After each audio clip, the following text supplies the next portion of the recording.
What's up everyone, how are you all? Today we are back with another blazing Naruto story. What if Naruto became the hidden lover of every female Hokage candidate? If you enjoy, then please like, share and do comments. And also check the description to Oregon L, creator of this beautiful creation. I will break the curse. If there is such a thing as peace, then I will find it. I won't give up. Those words resounded with Nagato as he looked into the cerulean eyes of the blonde and whiskered young man in front of him. As Naruto stood in front of him, he no longer saw him as an enemy, instead he saw him as a symbol of his past.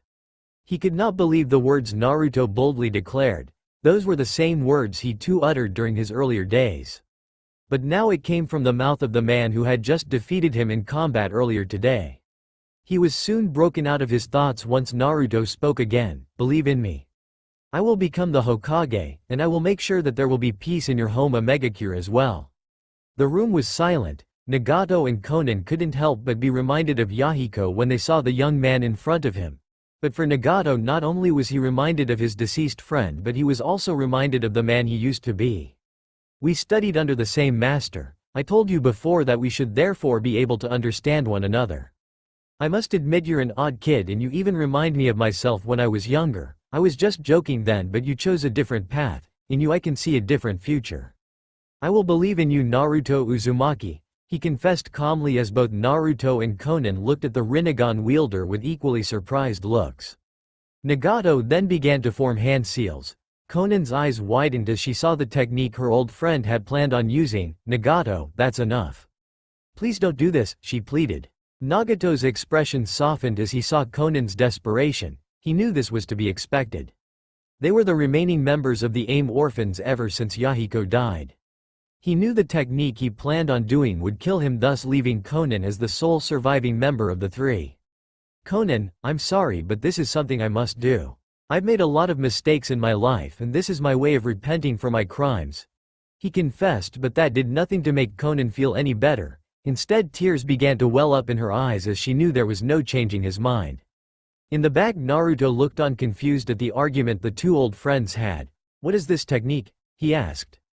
Konan looked towards Naruto as she dried her tears using her Akatsuki cloak. Nagato is the seventh and final pain. His power is ability to control both life and death, she explained sadly. Naruto was absolutely shocked at the power Nagato held with his Rinnegan, but he was also confused. He was unaware of what Nagato's technique could do. All he knew was that in the end it would cost him his own life. As he glanced towards Nagato, he saw the man smiling down on him.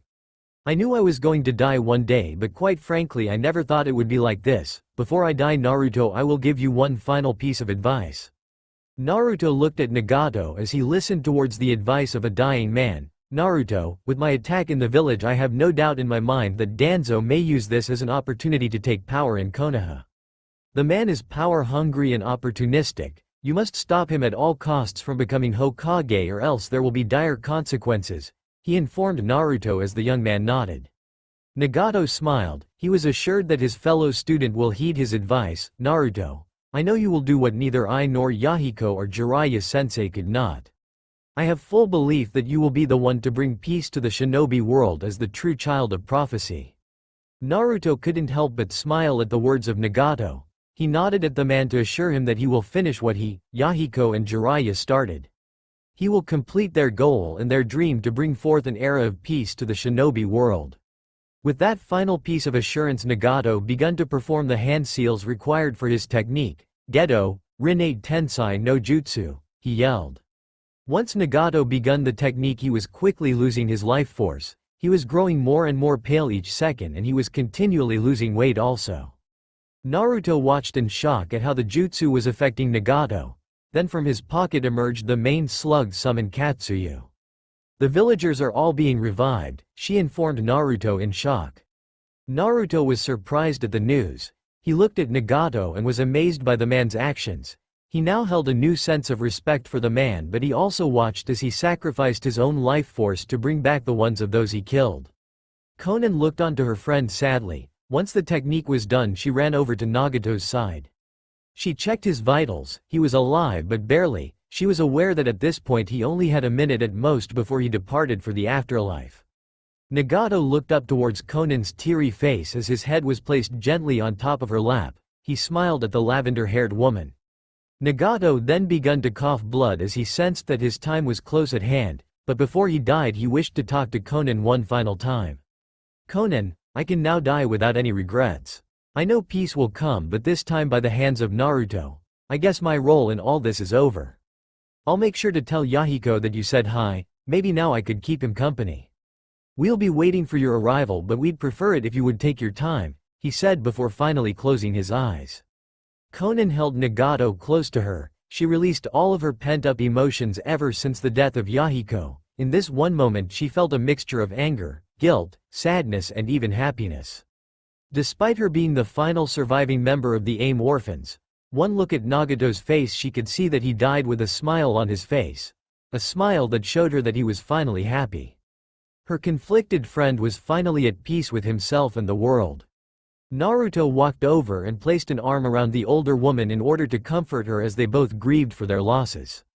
Konoha. Back in the village of Konoha, the king of hell appeared in the middle of the crater and the people of the village looked down in fear, wondering what it was about to do. They prepared for the worst as it began to open its large mouth. Unknown to them, the king of hell released the life force of the people deceased in the village. Little by little the life force of the deceased returned to their bodies as they woke up from what appeared to be their death. The people of Konoha looked in shock as their loved ones and friends began to resurrect in front of them. Among the crowd, Shima cried tears of joy as she hugged her newly revived husband Fukasaku. Everyone looked in awe as the people of Konoha were revived. They wondered what could have caused all this. Later on, Katsuyu began to inform them all of Naruto's encounter with Nagato, and all of Konoha rejoiced and celebrated the name of their new savior and hero, Naruto Uzumaki. Meanwhile, at the same time, in an area between life and death, Kakashi sat by a campfire alongside his deceased father, Tsukumo Hitaki. "It seems you've had your own fair share of trouble, son," said the elder Hitaki. Kakashi sighed. "I guess you could say that," he replied. "I admit, Kakashi, I never thought we'd both die so young. But not as young as your mother." The two continued to sit in silence for a few moments. "Regardless of everything that happened, you did everything you could. It took me a long time, but I soon learned to understand things from your point of view. You broke the rules for all of our sakes. I'm proud of you now, and I'm proud to be known as your son," Kakashi said sincerely as Tsukumo looked at his son with widened eyes. Then out of nowhere a blue light began to engulf Kakashi. He was nervous as to what was happening, but as he saw his father, the elder man only had a smile on his face. Tsukumo was more than aware of what was happening to his son, and he couldn't be happier. He would be given a second chance. "Goodbye, my son. I hope you find the peace you seek for, much like how I just did. I'm also proud to be known as your father, and I love you, Kakashi," Tsukumo said. He looked at his son disappearing right in front of him. Once Kakashi was gone, Tsukumo stood up from his seat by the campfire. He kicked dirt towards the fire to exterminate it, and once that was over he began to walk towards an unknown direction. "It looks like I finally get to see you again. You would be so proud of our son," he thought to himself as he walked towards the lone beacon of light within the area filled with darkness. While Tsukumo made his way towards the light, Kakashi woke up to see Choji helping him up. He looked at his surrounding with widened eyes. At one point he was dead, and now he was among the living once more. "What happened?" he asked Choji. The heir of the Akamichi clan merely smiled at the masked Jonin. "Naruto happened," he told the man as Kakashi looked at the large man in surprise. His expression soon turned to one of pride upon hearing how his student managed to now become the hero and savior of the village, just like his father Minato. He was stood up, albeit gingerly. He was helped by Choji, but then Kakashi separated from the Chunin. "Thanks for the help, Choji, but I need to go," he said. Before Choji could reply, Kakashi already left in a hurry in search of his blonde student. Mount Myoboku. The great toad sage looked at his crystal ball as he watched the conversation of Jiraiya's two former pupils while at the same time tending to Gamabunta's wounds.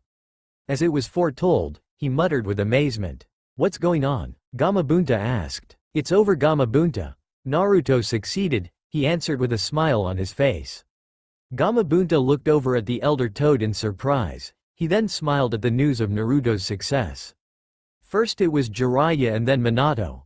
I wonder how you will hold up compared to those two," Gamabunta wondered with a grin on his face. Konan began to wrap the bodies of both Yahiko and Nagato with her paper. She looked on sadly, but she knew that wherever the two were, they were both happy. She hoped Jiraiya too found his happiness as well. She regretted how things ended with their sensei, and she wished that he would one day forgive her and Nagato for their foolishness. Naruto watched as Konan wrapped the bodies of both Nagato and Yahiko with her paper. "So what are you going to do now? I doubt you'll be returning to the Akatsuki," he said. Konan glanced towards Naruto and gave him an reassuring smile. "I'm done with the Akatsuki. Nagato and Yahiko were everything to me, and without them I no longer see a purpose for the group," she admitted. "Nagato and Yahiko's dreams have been entrusted to you. You are now the bearer of both of their dreams, and if Nagato decides to believe in you, then so will I. A Megacure will help you with your dream. If you should ever need help, just contact me. From now on I will continue our other dream, to protect a Megacure," Konan continued. Naruto was surprised at the answer of the woman in front of him. "That's good to hear, Konan-san. I believe it's time for a Megacure to have its first amicage since the unfortunate reign of the madman Hanzo. Remember, if you should ever need help, do not hesitate to contact me." Naruto nodded and Konan handed him a bouquet of flowers made from her paper. "This time I pray for you that these will be the flowers of hope that will never die." Konan then began to fade away as she carried the two bodies alongside her. He smiled at the thought of her becoming the new Kage of her village. He believed that she will be the right person to lead a Megacure away from their bloody past into a new era. He looked towards the sky and breathed out a sigh of relief. It was all finally over and he was utterly exhausted. As he gazed towards the sky, he couldn't help but remember the times he spent with his sensei Jiraiya. As he continued to think about his sensei, tears unknowingly cascaded down his face.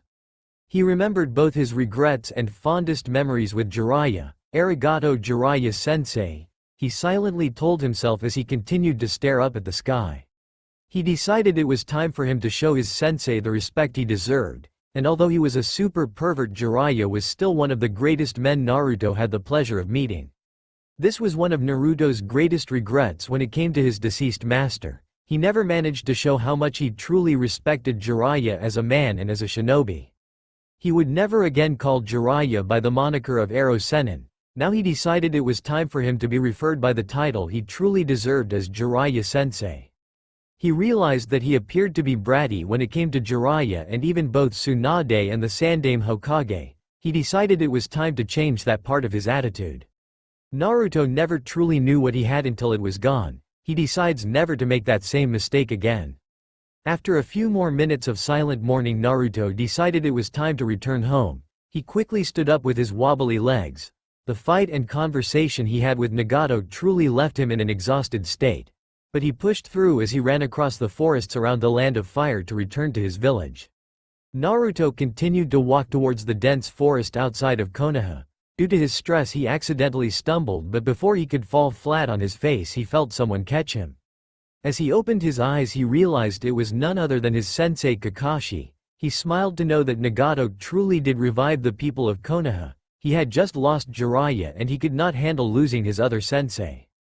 "Good job," Kakashi told Naruto as he carried him on his back. The message may have been short, but Naruto knew from the tone Kakashi used that he was proud of him. "Just hang on," Kakashi told Naruto as he ran towards the village. Soon the two arrived to the front of the village only to find how the people of Konoha gathered to await his arrival, and upon seeing their new hero, all of Konoha cheered for Naruto. "They've all been waiting for your return," Kakashi informed his student. Naruto looked in surprise as he jumped off Kakashi's back. He walked into the large crowd and everyone gathered around him in order to congratulate him on his victory and to thank him for his selfless actions. Children also flocked to Naruto and they each asked him questions concerning his encounter with Pain. Among the crowd, Iruka, Ebisu and Konohamaru looked down happily at the realization of Naruto's dream to be acknowledged by the village. Iruka reminisced about his past with Naruto and how the happy-go-lucky ninja managed to grow to be one of Konoha's greatest heroes. Towards the back of the large crowd, Fukasaku and Shima also watched happily as Naruto was finally given the respect he deserved. Near the front of the group, Hinata watched teary-eyed as she saw her crush survive his battle against Pain. "Thank Kami, you're safe, Naruto-kun," she thought happily as she wiped away her tears. While Naruto was answering the questions of the children around him, he noticed a certain pink-haired kunoichi approaching his direction. Sakura-chan, he said with a wide smile on his face. His smile quickly disappeared as she hit him on the head with her chakra-enhanced fist. Why do you always have to be so rash, you idiot? He winced in pain, but it would not last as the feeling of pain was soon replaced by a feeling of comfort and warmth.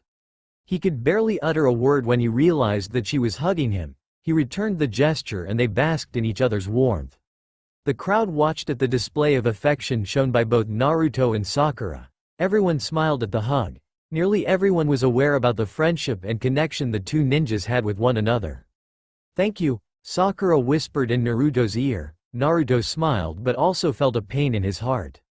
This was everything he always wanted, but yet he had a feeling this was nothing more than a friendly gesture. Despite his love for Sakura, he believed that her love was reserved for Sasuke. Naruto couldn't help but feel sadness and jealousy at the thought of Sakura being with Sasuke. But he decided a long time ago that he will not stand in the way of Sakura's happiness. He loved her too much for him to interfere.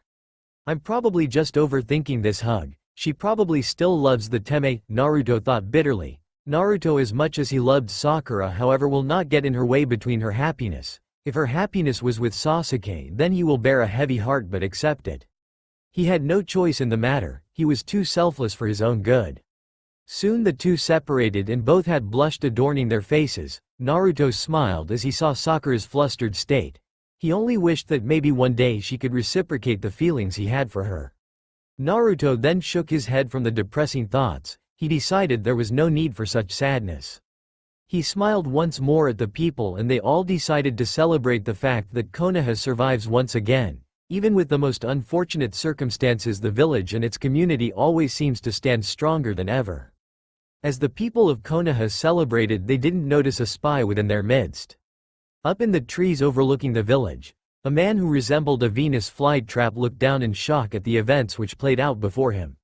I never thought pain would be defeated. I must return and inform Madara-sama, he muttered before vanishing into the ground.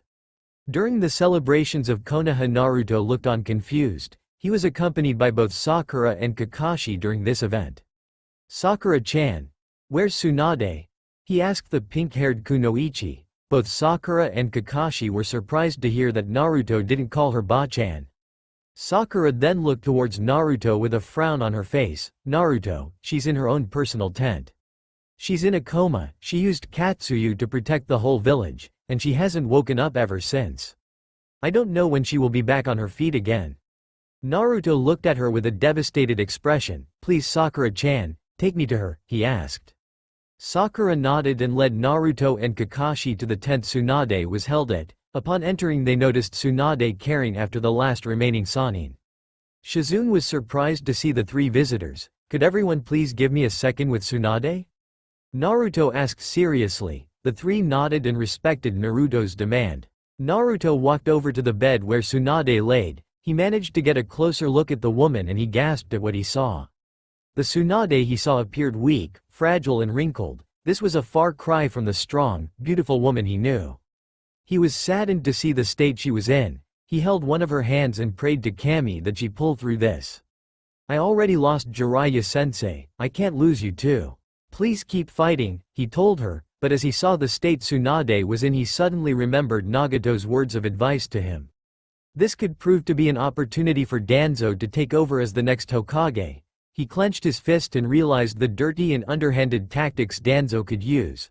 He could use the invasion as an attack towards Tsunade's reputation and character.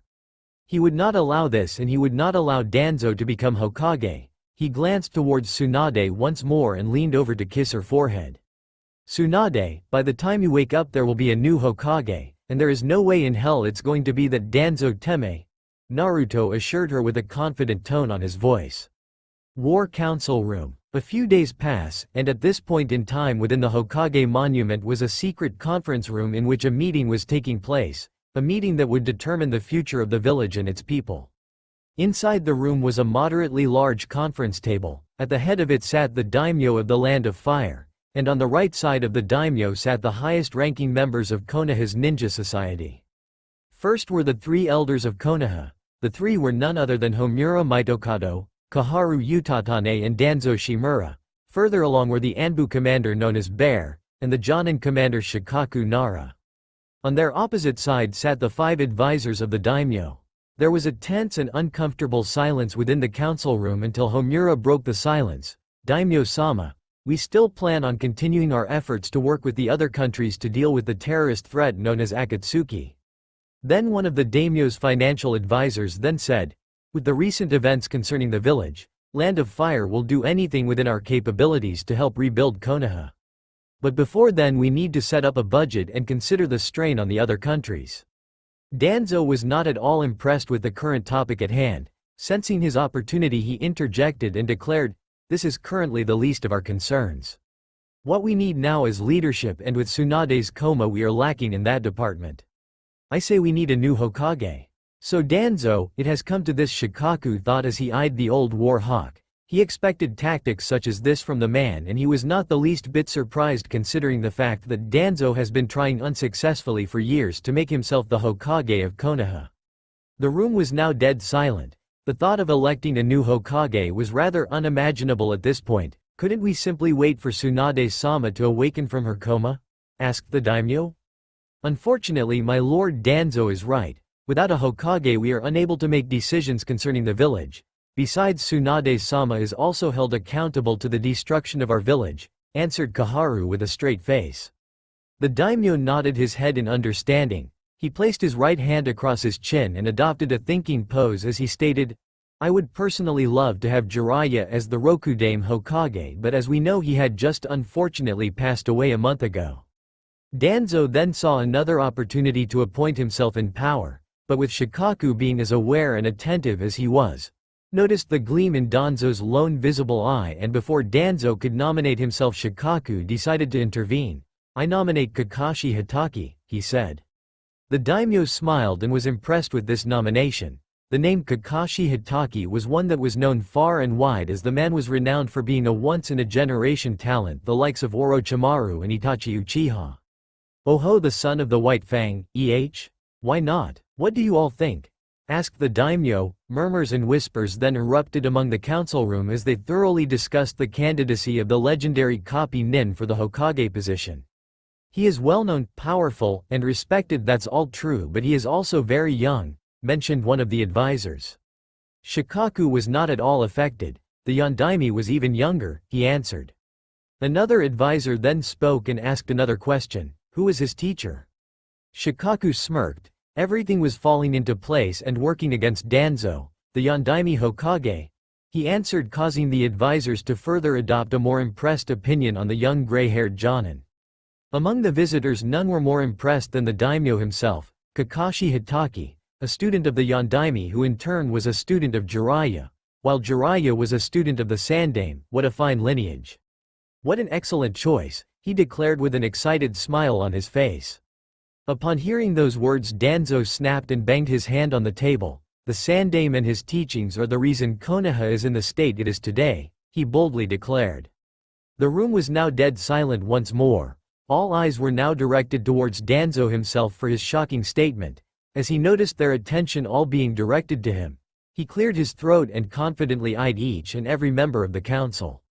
Danzo calmed himself before speaking once again. Allow me to explain. Konoha is a shell of what it once was. We as a village failed to reach the potential we hold, and it is due to this excessive belief in the will of fire. This belief and ideology was formed by the first 2 Hokages and preached by the Sandaime. This belief has done nothing but weaken our ninjas. A ninja should be cold, calculating and ruthless. There should be no room for forgiveness, pity or weakness. Those only lead to betrayals and opportunities for our enemies to strike us down when we least expect it, he claimed. Surely you don't believe that, Danzo-sama?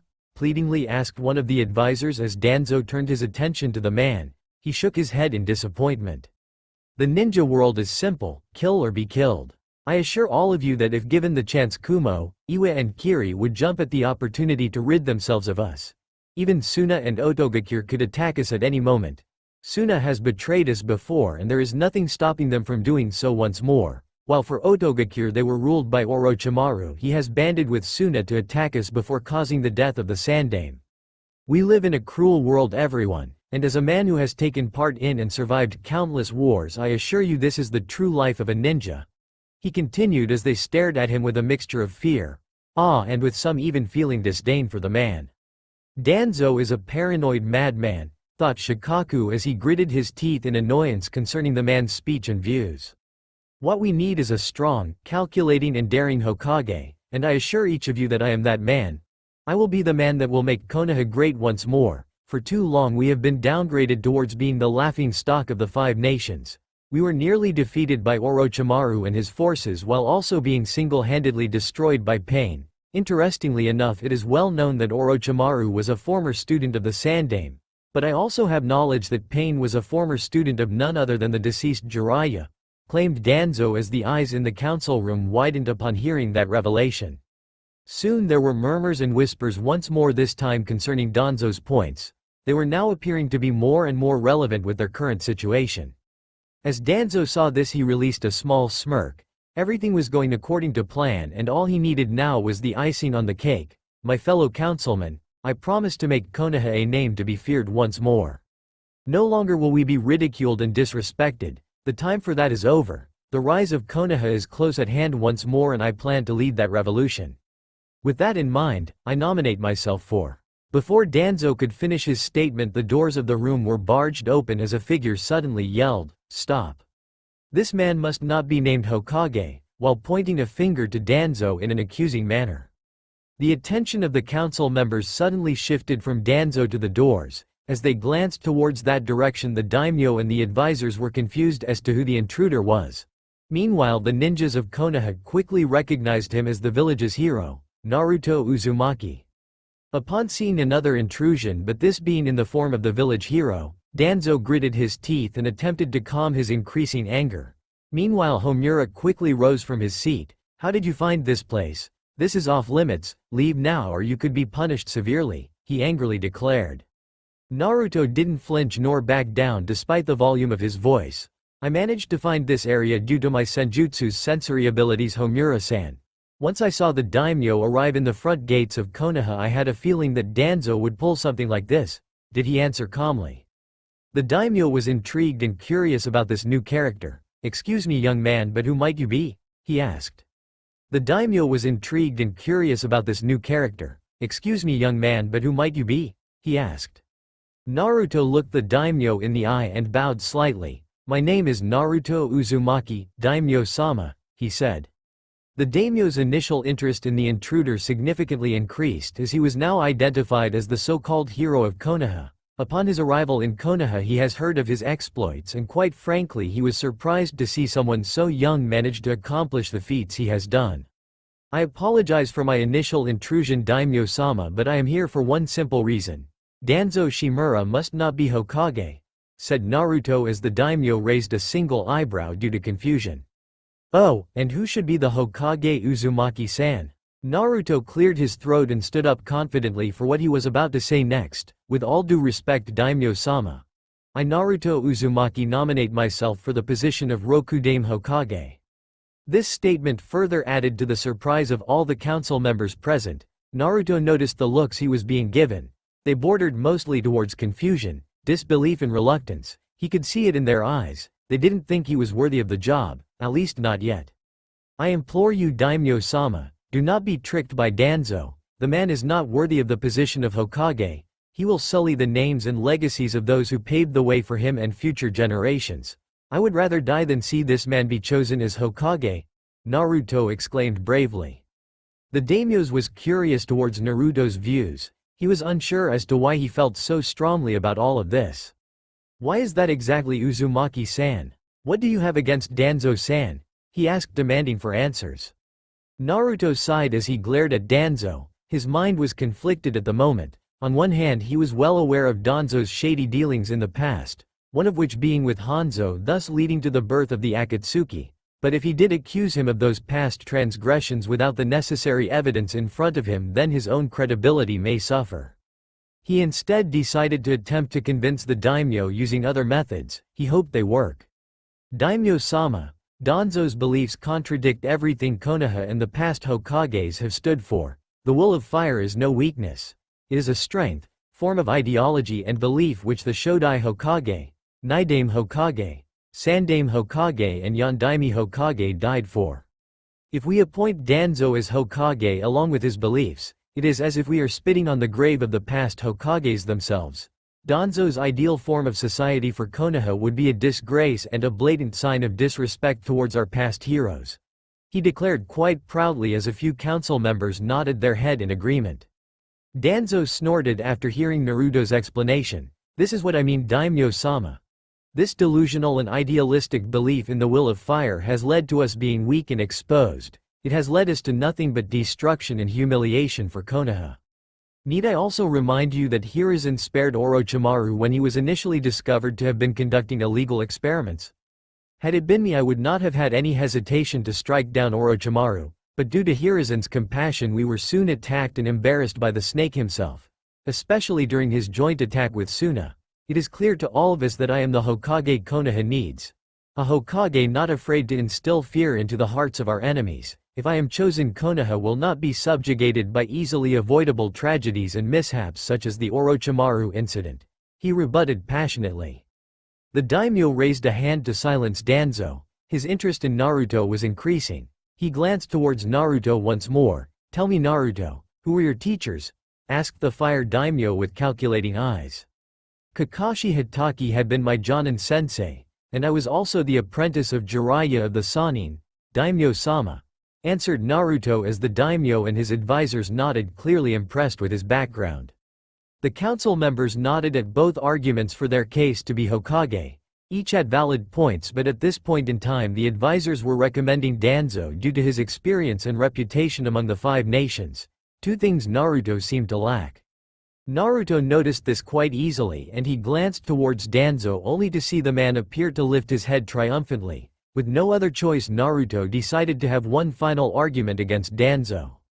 He closed his eyes and breathed in to calm himself. Once he opened them again, he addressed the council with a passion and bravado common to him and him alone.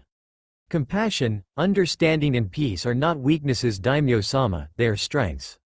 I must confess to you all about my final conversation with the man you all know as Pain, but a man I know as Nagato. If I had the same beliefs as Danzo, I probably would have killed the man when I had the chance, but I didn't. I stuck to my morals and spoke with the man to understand his side of the story.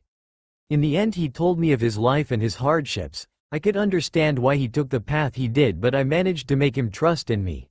And that is why we now see the people he initially killed in his attack revived by the same man himself. He wished to atone for his sins, and because of that ninjas such as Choza Akamichi, Shizune and Kakashi Hatake were brought back to life. It was my belief in understanding and attaining peace that I managed to convince him to repent. He left me his dream to bring peace to the shinobi world, and I intend to do just that as the child of prophecy. The fire daimyo sat down in his chair and acquired a thinking pose. Both candidates had logical and strong arguments for their case. The daimyo weighed the pros and cons in his head concerning both candidates. After assessing the situation in his mind, he had come to acquire a decision. But before then, he wanted to know the opinions of the other members within the table. One of his advisors was the first to express his opinion. Daimyo-sama, in my humble opinion, I believe Danzo-san is the correct choice in this situation. Not to say that Uzumaki-san is not fit to be Hokage, but rather he is not fit to be Hokage yet. I believe Danzo is the logical choice for the Rokudaime Hokage, but we could place Uzumaki-san in training to be Hokage. I believe he is a better candidate for the Nanadem position instead. The daimyo nodded, taking his considerations into account. Another advisor then piled on to the analysis. I agree with him, Daimyo-sama. Naruto-san is still 16 years old. Danzo is in his later years and he has a vaster amount of life experience. He is also more well equipped to handle the duties of the Hokage rather than Naruto-san. And although Naruto-san's skill level is at the Kage level, so is Danzo's. All in all, I believe that Naruto-san is too raw and unrefined. He has the potential to be an excellent Hokage for the future, but I do not believe he is ready to be Hokage at such an early age, he added on as Naruto began to look less and less confident, whereas Danzo was complete opposite. Any more opinions on the matter? Asked the daimyo. Shikaku raised his hand and he was allowed to speak by the daimyo. Personally, I believe we should choose Naruto as Hokage. I understand all your worries about the young man's experience and maturity, but I assure you that Naruto is among the hardest workers I have ever seen and he could easily adapt himself into any situation.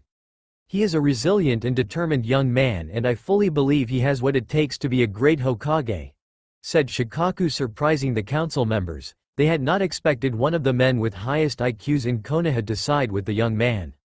Meanwhile, Naruto looked towards Shikaku with a grateful smile. The Nara clan had nodded to Naruto, signifying his belief in the young man. The blonde Jinchuriki seemed to have calmed down due to Shikaku's vote of confidence. Sensing that all opinions have already been discussed, the daimyo decided it was time to announce his decision. Naruto then began to sweat nervously. This was do or die for him. If he was chosen, then he would be Hokage. If Danzo was chosen, the man was likely to punish him in some way or another due to his interference in the council meeting. The man will also hinder his plans for world peace. If he were to be the one chosen as Hokage, he would not allow the War Hawk to lead Konoha into a future of war, grief and destruction. The daimyo sat in his chair unmoving, his eyes studying both candidates without a trace of emotion on his face. He took all opinions, arguments, situations and beliefs into consideration for his final decision. He noticed Danzo's overconfident stance compared to Naruto's slightly nervous posture. Danzo was smirking triumphantly. He already believed that it was inevitable. It was now his destiny to become the Hokage of Konoha. The long wait is almost over for the bandaged man. The daimyo then broke the silence. "I have come to a final decision," he said as the council members each held their breaths for what was to come. The daimyo then released a smirk and said, "The Rokudaime Hokage of Konohagakure no Sato will be Naruto Uzumaki." The council for one final time was silent once more. Danzo's lone visible eye widened, and from his anger he gripped his walking stick strongly, causing it to crack slightly. The advisors quickly broke the silence, attempting to dissuade the daimyo from his decision. Meanwhile, Naruto stood at the same spot unmoving but with a happy yet bewildered expression. "I'm Hokage, I can't believe this. I am the Hokage," he thought to himself, but he was soon broken from his reverie as Danzo quickly roared his opinion. "You cannot be serious, daimyo-sama. You are making a grave mistake with this decision. What would the other countries think about us if we choose a mere teenager to represent our village, let alone a genin? I sense nothing wrong with that, Danzo-san. If I am not mistaken, Kiri and Suna had also inducted cages around Uzumaki-san's age. I'm certain they were even younger than Uzumaki-san," the daimyo answered calmly. "But daimyo-sama," Danzo tried to argue, only to be cut off by the man himself. "Enough, everybody. I have made my decision and I will not change it. I have faith in Uzumaki-san and I believe Konoha is heading towards a bright future with him on the helm," said the daimyo, effectively silencing everybody. His tone was authoritative and it held no room for any form of negotiation. Even Danzo reluctantly decided to keep quiet as not to further anger the man. The Lord of the Land of Fire then stood up from his seat and walked over to the bewildered Naruto, who sported a large smile on his face. And nobody could blame him since he was achieving one of his dreams, especially at such an early age. The daimyo couldn't help but smile back. The boy's enthusiasm and cheerful nature was quick to rub off onto others. As they now stood face to face, both nodded to each other as a sign of respect. Then he smiled before asking, "Do you, Naruto Uzumaki, accept the position of Rokudaime Hokage?" "Hi daimyo-sama, I accept," he eagerly answered as he shook the hands of daimyo. "Very well then, as the daimyo of Hai no Kuni, I appoint you, Naruto Uzumaki, as the Rokudaime Hokage of Konohagakure no Sato," replied the daimyo. Afterwards, Naruto was quickly introduced by the daimyo to the council members as the new Hokage. Despite still recovering from their shock, the council members clapped for Naruto, everyone except for the old war hawk. Danzo stayed silent during the rest of the ordeal as he carefully hid his emotions. Instead, he eerily watched and listened to the rest of the council meeting. With all of this now over and behind us, I am happy to say that Konoha now welcomes a new age with the reign of the Rokudaime Hokage. With a new Hokage in Konoha, the village must celebrate this momentous occasion, said the daimyo quite eagerly. "I agree, daimyo-sama. We must have a formal induction and announcement soon for the people. The induction of our new Hokage could increase the current morale of the people of Konoha," answered the elderly Homura. "Excellent, we must prepare for momentous occasion. I believe we could prepare the village within 3 days for the celebration," the daimyo said as the Konoha representatives nodded their heads. He then looked at Naruto. "As for your induction into office, I will need you to write a speech. Will you need anything for your induction ceremony?" he continued as he directed his attention to the whiskered young man. Naruto shook his head. Very well, Hokage-sama. 3 days from now I expect you all prepared for the induction ceremony. I need Anbu to call in the whole population of Konoha to watch in front of the Hokage's tower as Uzumaki-san is announced as Tsunade-sama's successor. We will also keep the purpose of the event a secret and nobody shall know about Naruto's induction until the day itself, ordered the daimyo. Everyone in the room nodded their heads. Now if there is nothing else then everyone is dismissed, said the daimyo as the council members all began to stand up from their seats one by one. Danzo was the first to get up and leave. Naruto noticed that and believed that he was likely going to one of his hidden route bases. But as Naruto saw the daimyo and his advisors begin to pack up their papers and leave, he decided to say a few final words. Thank you daimyo-sama. You will not regret it, he said with a smile. The daimyo then waved to Naruto and placed a hand on his shoulder and told him, it was no problem Hokage-sama.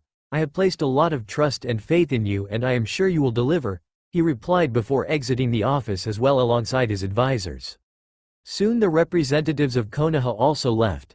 The elders Kaharu and Homura were the first to leave, but before then they extended their congratulations to Naruto. During that small conversation they also formally introduced themselves as the Hokage's personal advisors.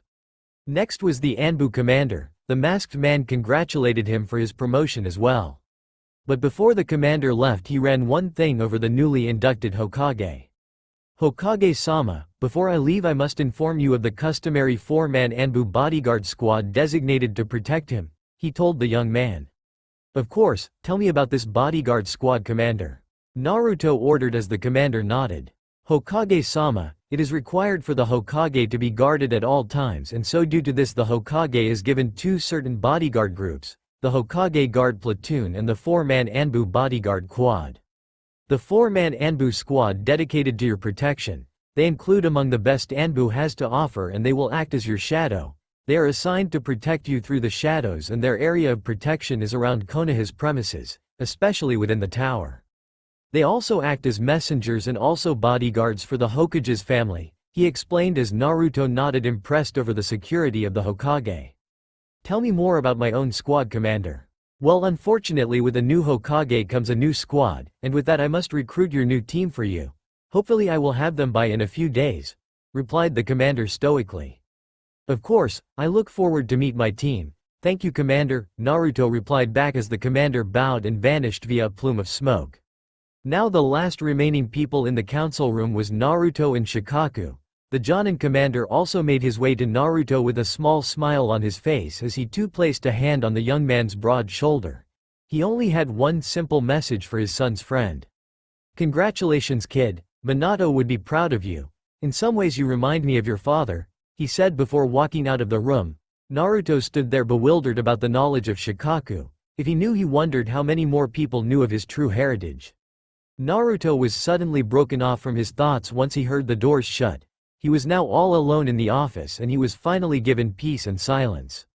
In this time of solitude, only then did it truly sink into Naruto that he was the Hokage of Konoha. His life truly has taken a major turn in the past couple of days. He has achieved 2 of his life goals. He was now acknowledged and respected by the people of Konoha, and he was now the Hokage, but also the youngest Hokage in Konoha's history at the age of 16. Even his father was 5 years older than him when he became Hokage at 21. He relished the joy he felt. A small smile graced his face, but despite the size of the smile, for once in a long time it was a true smile. Not a smile to hide his pain, sadness or suffering. It was a smile which truly reflected the young man's happiness. He had now completed his main dream, and all his hard work and sacrifice has now culminated into this one joyous occasion. Not too long after he walked out of the room without uttering a single word, he climbed to the top of the Hokage's monument and stood on top of his father's head as he gazed at the setting sun. The orange sky looked beautiful to Naruto.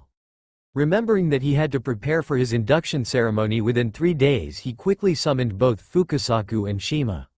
The 2 toads popped up next to Naruto and he went on to explain the situation to the 2 of them. Both were pleasantly surprised to hear how Naruto was named the Rokudaime Hokage. But the real reason Naruto called them was to ask for help concerning a new outfit. Naruto decided that since he was now being chosen as Hokage, he also needed a new change of clothes to signify a change in himself. It was time for him to mature and grow up if he were to lead the whole village. The two toads smiled at the sight of an all-orange Hokage, but they shook their heads from that thought. Naruto instead explained to both Fukasaku and Shima the type of materials he will need and the new clothes he will need for his induction as Hokage. The two toads were more than happy to help Naruto. Soon both returned to Mount Myoboku to prepare Naruto's new outfit. Once again Naruto was left to his own thoughts. He continued to watch the sky, but no longer due to the setting sun, and instead he watched the stars in awe. Jiraiya-sensei, Hokage Gigi, Tucson, if only you could see me now. I will make you all proud, he silently thought to himself before deciding to enjoy the view and watch the sunset over his home. The home he would now lead, protect and fight for as Hokage. Unknown Akatsuki hideout. Within a dark and damp cave, a man resembling a Venus flytrap sprouted out from the ground. The man wore a black robe with red clothes, and upon arriving in the area he noticed two other men wearing the same outfit. Zetsu, you have finally arrived. Now tell me of Pain and Konoha, demanded a man wearing an orange spiral mask. The one known as Zetsu then recognized the two. The first was Madara Uchiha, while the second, more silent one in the back who resembled a shark, was Kisame Hoshigaki. Zetsu nodded and approached the two. He then gave them a detailed report about the battle which took place in Konoha along with the events which transpired after the battle. By the end of it all, both Madara and Kisame were bewildered by the fact that Pain was defeated, and by Naruto no less. Madara also grit his teeth at the loss of two more members within the organization. Pain had died restoring the lives he killed in Konoha, while Konan defected from the group. What of the Hokage? Madara asked suddenly. With the Godem in a coma, I heard rumors that there is going to be a new Hokage. I delved a little deeper and the fingers all point towards Danzo. We have reason to suspect that Danzo may be the Rokudaime Hokage. Madara-sama, answered Zetsu calmly. Knowing the man, I wouldn't be surprised if he was chosen, Madara muttered as he massaged his temples. I must admit, this Naruto kid is becoming more and more of a pain in my backside. He has constantly put a wrench in our plans, or at least tried, he continued. Huffing in annoyance, Madara attempted to calm himself to make rational decisions concerning the following days, since it was becoming apparent that his plans were not coming along as smoothly as he would have liked. After composing himself, Madara looked towards his two recruits. Kisame, I need you to go and hunt down the Hachibi. You must succeed where Sasuke and his team failed. As for you Zetsu, I need you to return to Konoha and continue your spying on the Hokage matter. I need to know who is chosen, he ordered with authority as both Akatsuki members nodded and disappeared just as quickly to do as they were told.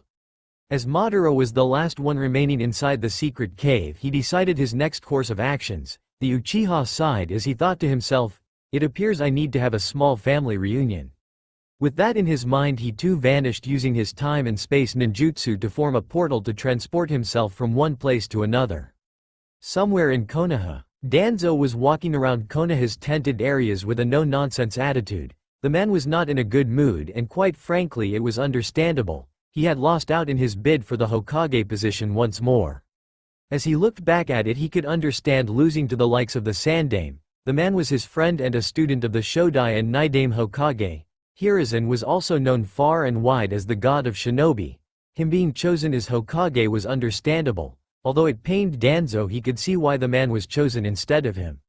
Then there was his successor, the Yondaime Hokage, one of Konoha's greatest hero and a man who won the Third Shinobi War single-handedly.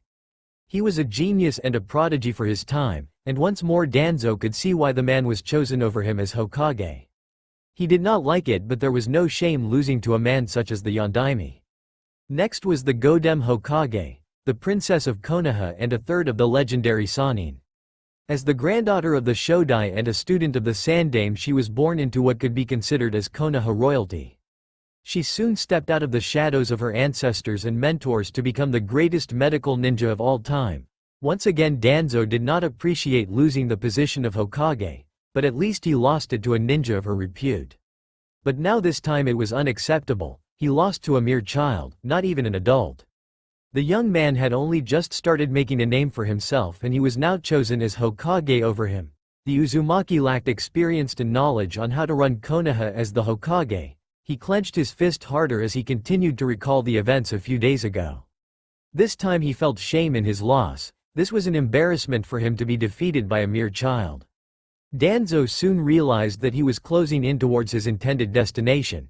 He now stood in front of a rather large brown tent with Hyuga clan flags on sides of the entrance to the tent. He went inside and upon entering he noticed various Hyuga elders patiently waiting for him. The tent consisted of 10 Hyuga elders, each of them looking as old as Danzo. They were all sitting behind a large table which served to be somewhat similar to a jury box. Danzo knew that this meeting with the Hyuga elders had to be perfect for him if he were to impeach Naruto. A man known as Hiroshi Hyuga calmly directed his attention towards the bandaged war veteran in front of him and away from the rest of the Hyuga elders. He was the representative of the whole group. "Why did you wish to meet with us, Danzo-sama?" he asked suspiciously as he carefully studied the warhawk. "I will go straight down to business, Hiroshi. I am more than aware of all of your growing disdain towards Hiyashi, and I am aware of how you are all preparing to overthrow his position as clan head," Danzo calmly said as the 10 Hyuga elders all had angered and shocked looks on their faces. Danzo was up to date with the news in Konoha, especially with feuds within the clans. He always knew he could use this as leverage one day, and so he dedicated one team of root soldiers for each clan in Konoha. From his spies in the Hyuga clan he managed to learn that the Hyuga elders were losing their belief, trust and faith in the current head of the clan, Hiyashi Hyuga. Recently Hiyashi has been more forgiving and compassionate towards the branch family, and he was fighting against the Hyuga clan's traditions. And for the Hyuga clan, tradition was one of the most vital aspects of their existence. Not to mention the fact that the tradition Hiyashi was fighting against was the most important one in the clan's historic background. The current Hyuga clan head was fighting to merge both the branch and main family together. This was an inconceivable act for the Hyuga elders. Growing up, the elders and the Hyuga clan were strictly traditionalists. But ever since Hiyashi witnessed Naruto's battle against his nephew Neji, Hiyashi was changing his ways and his views towards the clan, and this was simply unacceptable for the elders. Traditions were there for a reason. These customs were like laws and rules for their clan, and thus it should be upheld and never broken. But at the moment Hiyashi was doing what no other leader in clan history had done. He was challenging the customs of their clan. Ever since then the elders have grown rather distant with the clan head. In the past they were on good terms with the man Du, but that was when Hiyashi resembled the way they viewed a Hyuga leader should be. Now however they no longer held the same respect for the man. He was becoming a burden for them, and they were more than willing to rid themselves of this burden. They have been plotting for the last year on how to rid themselves of Hiyashi without arousing the suspicion of others. But it seems despite their best attempts at keeping a low profile, someone still managed to learn their true intentions. Hiroshi gritted his teeth and banged his fist into the table. "How do you know of this, Danzo? Tell us," he demanded impatiently. Danzo remained calm, not even fazed by Hiroshi's sudden outburst. "It's quite simple, old friend. I have roots stationed practically everywhere. I have eyes and ears all around the village and all around the land of fire as well. Information in itself could be considered a weapon, much like the sword or the spear," he explained. "You and I were never friends, Danzo. What do you really want? Why did you really come here?" "Hiroshi, I didn't come here to fight or blackmail any of you. Instead I came here to offer you something that could benefit the both of us." Hiroshi looked intrigued at Danzo. "Then speak, Danzo. Tell us of this offer," he said. Danzo cleared his throat before he addressed the Hyuga clan's elders. "Before I tell you my offer I must inform you all about groundbreaking news. Tsunade-sama is no longer the Hokage. The daimyo has found a replacement for her," he explained. Hiroshi and the other elders within the camp all looked surprised at the news. "I assume the Hokage is you, Danzo," he said in a questioning tone. Truthfully, as he thought about, he could not grasp any other possible candidate for the position of Hokage, and if there was, he couldn't see Danzo not finding a way to force the decision to go his way. But Danzo shook his head. "The Rokudaime Hokage is Naruto Uzumaki," he said, full of disdain. The elders all looked down at Danzo with widened eyes and shocked expressions on their faces. The elders were not particularly fond of Naruto, even despite his recent success as a hero for the village. The elders despised Naruto for one key reason. The reason is because of how he is the catalyst of the current situations with the Hyuga clan. Naruto was the one to change and inspire Hiashi to fight for the rights of the branch family. Had it not been for him, then Hiashi would have likely remained the way he was prior to Naruto's battle with Neji. Hiroshi also realized that Naruto is now proving to be a potentially harmful component in their plot. With Naruto now being armed with his current position as Hokage, the elders would not be surprised if the boy were to intervene with their plans and with Hyuga clan affairs. Naruto, much like Hiashi, is a strong supporter of merging both families, and with this revelation the goal of the Hyuga clan's elders seemed much more difficult to attain, especially with Naruto's new role and influence in the mix. Danzo had to suppress a grin as he noticed the frantic looks of the elders. They were panicking about the wrench Naruto unintentionally threw in their plans. But with Danzo being the opportunist that he was, he knew he could use this for his own advantage. "This is why I came here to give you all an offer," he said as the elders all stopped their bickering and panicking to listen to Danzo's possible solution. "I believe we could all help each other out. I want to rid myself of Naruto to become the Hokage, and you all want to rid yourselves of Hiashi to restore the Hyuga clan to its former glory," he continued as the elders all nodded in confirmation. "I am currently forming a plan to make these two goals of ours come true, but for that I will need your help." "Name for demands, Danzo," Hiroshi exclaimed loudly, but Danzo once again remained unaffected. "All I want is for your support for when I become the Hokage and the caged bird seal," he said calmly as the elders looked at Danzo with disbelief. They wondered why on earth he would need the Hyuga clan seal. "Why do you need our seal, Danzo?" asked one of the elders as he eyed Danzo suspiciously. The elder also summoned his Byakugan to see if the man would be honest in his answer. "I simply needed to ensure loyalty from my soldiers en route. With it I could rest assured that my members will remain obedient towards myself. I have already placed a seal on them to refrain them from giving out information about myself. Adding this will keep them loyal and obedient to me. I am already having problems with one certain member of my faction. Much like Hiashi, he is being affected by the Uzumaki, and he has been questioning my methods and beliefs recently. I need to ensure that he and my other soldiers never question me again, and thus my desire for your seal," answered Danzo. "Interesting. What do we get in return if we do agree to your demands?" "At the moment I am forming a plan to put myself as Hokage rather than the Uzumaki, and with your help my job will be easier. First off, both of us will benefit if I am made Hokage rather than the Uzumaki. And once I am named Hokage I will personally help all of you with your current conflict with Hiashi. I will personally see to it that Hiashi is removed from the clan head position."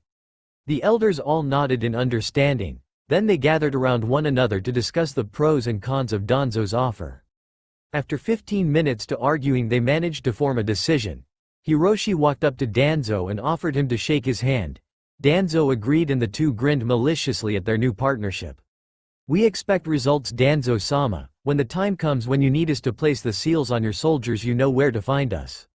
"Consider this a done deal," Hiroshi said. Danzo nodded. "Of course Hiroshi, I must take my leave now. It would be best not to further arouse any suspicion with my presence among all of you. I will make sure that our plans and our partnership will come to fruition for both our sakes." Hiroshi nodded in return, and soon Danzo exited the tent to return to his base. During his walk back to his base Danzo couldn't help but let out a small smile. Everything is going according to plan, he thought to himself. Konoha. It was early in the afternoon and we see our hero, the new Hokage Naruto Uzumaki, quickly make his way towards the Hokage's office to meet with the daimyo and elders. The moment for his induction was close at hand. On his way there he was greeted by numerous civilians and ninjas. As the new hero in Konoha everyone clamored to the young man. As he walked towards his office he also noticed the people of Konoha being told by Anbu to gather in front of the Hokage Tower, one of the few remaining structures which remained after Pain's attack. He heard that the people were being called for an important announcement. He overheard people whisper, wonder and murmur what this special announcement was about, and he smiled. These people were in for the shock of their lives, he thought. After a while Naruto managed to arrive just in time in his new office. Upon entering he saw the elders Homura and Kaharu. With the exception of Danzo, the two were patiently standing in a corner patiently waiting for him. Also in the office were other council members from the day before. Danzo and the advisors were not present, but the Anbu commander, Jonin commander and fire daimyo were. As he entered he was personally greeted by each of them. They exchanged formal handshakes and congratulatory greetings. Before continuing, he excused himself from the office to finally change into his new outfit. He then left the office and headed to a private room to change, upon finding a vacant room within the large tower. As he entered the room, he summoned both Fukasaku and Shima. "Hello again, Fukasaku-sama. Shima-sama. Do you two have the clothes I asked for?" he questioned the two toads. "Of course, Naruto-chan. You better appreciate how long it took me to make this for you on such short notice," Shima said with mock annoyance as she handed him a storage scroll containing the clothes she carefully made for Naruto's induction ceremony. "Arigato Shima-sama, Fukasaku-sama. I'm sorry I made the request on such short notice," he said while rubbing the back of his head sheepishly. "No worries, Naruto-chan. Now go on and get changed already," she ordered. Naruto smiled and gave the two toads a mock salute before changing into his new clothes. As Naruto opened the storage scroll and released the stored items, he couldn't help but admire the clothes they made for him. He reluctantly tossed aside his trusty orange jumpsuit and replaced it with his new attire. Once he was finished changing, he walked in front of the mirror. "I look so cool," he inwardly squealed as he finally got a closer look on his outfit. As he looked at himself, he studied every single part of his clothes and he smiled. Both Fukasaku and Shima really did him a solid. Naruto now wore a black long-sleeved fishnet shirt, and on top of that he wore a black short-sleeved V-neck shirt as well. For his lower body he had the standard-issue black ninja sandals along with the black Anbu-style pants with the kunai holder tied to his right leg. A.N. The outfit for Naruto is based on Itachi's character design without the Akatsuki cloak. Naruto then went back to the storage scroll to grab the final piece of clothing he asked for. He then fitted that final piece on. Upon looking at himself through the mirror once more, his eyes widened. It was a perfect fit for him, and he could see that with this new haori he looked exactly like his father. The haori he now wore was a variation of his old sage coat with his father's haori. It was the same physical design as his father's but with the color scheme of his sage coat. The design of the haori had sleeves up to Naruto's biceps and a heightened collar. In the middle there was also a golden rope closing both sides together. Rather than being white like the Yondaime's, it was dark red and the flames on the hem were black rather than red, and on his back the kanji of Rokudaime Hokage was written down vertically on the back of his haori. Sitting behind Naruto, both toads were amazed and astounded by the physical similarities Naruto holds with his father. With his new outfit he could easily be mistaken for the Yondaime. Finally, Fukasaku also approached Naruto and handed him the Shadow Clone summoning scroll. "Thank you for everything," Naruto told both toads with a large smile on his face. The two toads smiled back at Naruto. "It was no problem, Naruto-chan. Congratulations on everything you've accomplished, you deserve it," replied Fukasaku. "By the way, Naruto-chan, when your induction begins the other toads are also going to arrive. Gamabunta, Gamaken, Gamahiro and the others wish to witness another toad summoner be named Hokage," Shima said as Naruto glanced their direction. "That would be great. I wouldn't be in the position I was had it not been for you guys. And frankly, Gamabunta has saved my life countless times, so it would be an honor if he could be here," Naruto answered back as he strapped on the large scroll to his lower back. With everything now ready for Naruto, he decided it was almost time for his speech. He decided to return to his office, but before then Fukasaku and Shima returned to Mount Myoboku to rally the toads to Konoha in order to watch Naruto's induction as Hokage. The Hokage now re-entered his office. Upon seeing his new clothes, the eyes of the daimyo and elders widened. For the daimyo, he could see that Naruto bore a striking resemblance with one of his predecessors, the Yondaime Hokage Minato Namikaze. He shook his head. It was common knowledge that the Yondaime had no heirs. The group then waited patiently for the people of Konoha to gather in front of the tower. After a few minutes an Anbu member arrived and he looked at the new Hokage in surprise before he composed himself once more. "Everything is set and the people have been called to the front of the tower, Daimyo-sama," he said. "Excellent, shall we begin?" asked the daimyo as the ninjas and Konoha representatives nodded. The group of 6 then walked up the stair to reach the top of the tower, the area in which the Hokage usually gives speeches to the people of Konoha. From the 5, Naruto was asked to stand by the door where he could not be seen by the crowd. They asked him to wait before he was introduced as Hokage. Naruto nodded obediently and watched as the daimyo stood in the middle of the tower balcony. To his left were Koharu and Homura, and to his right were the Jonin and Anbu commanders. As the daimyo walked to the front of the balcony, the crowd suddenly went silent. All signs of whispers, murmurs and chatting all ceased as their daimyo prepared to address the crowd. People of Konoha, I come before you today full of pride and joy. A new age dawns in Konoha and we are here lucky enough to witness it. Unfortunately, the past few days have not been kind to Konoha, but rest assured, I will do everything I can to help with the reconstruction of the village, he declared proudly, causing the crowd to clap and cheer for him. Unfortunately, however, we also hold bad news. From the most recent attack, our Godem Hokage was left in a coma, and she does not appear to be waking up anytime soon. However, with the bad comes the good, and we found a way to fix this problem quite quickly. We managed to find a more than worthy successor for Tsunade's position of Hokage, admitted the daimyo as the people of Konoha ceased their clapping, most of them adopting widened eyes. Rather than just cheering, there were now gasps and murmurs around the crowd. Everyone was whispering with one another, all of them wondering who their next Hokage was.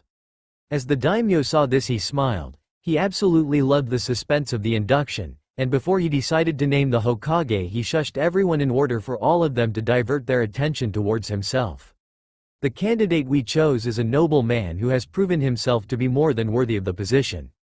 He is a hero of Konoha, and from what I could tell, he seems to be destined for the position, he continued before gazing upon the elderly man beside him, Homura, in order to be handed the Hokage's hat. The daimyo then held the Hokage's hat. He was now close to bestowing it upon Naruto. He decided it was time to show the village the face of their new leader, and without further ado, I now introduce to you all the 6th Hokage of Konoha, Naruto Uzumaki, he said.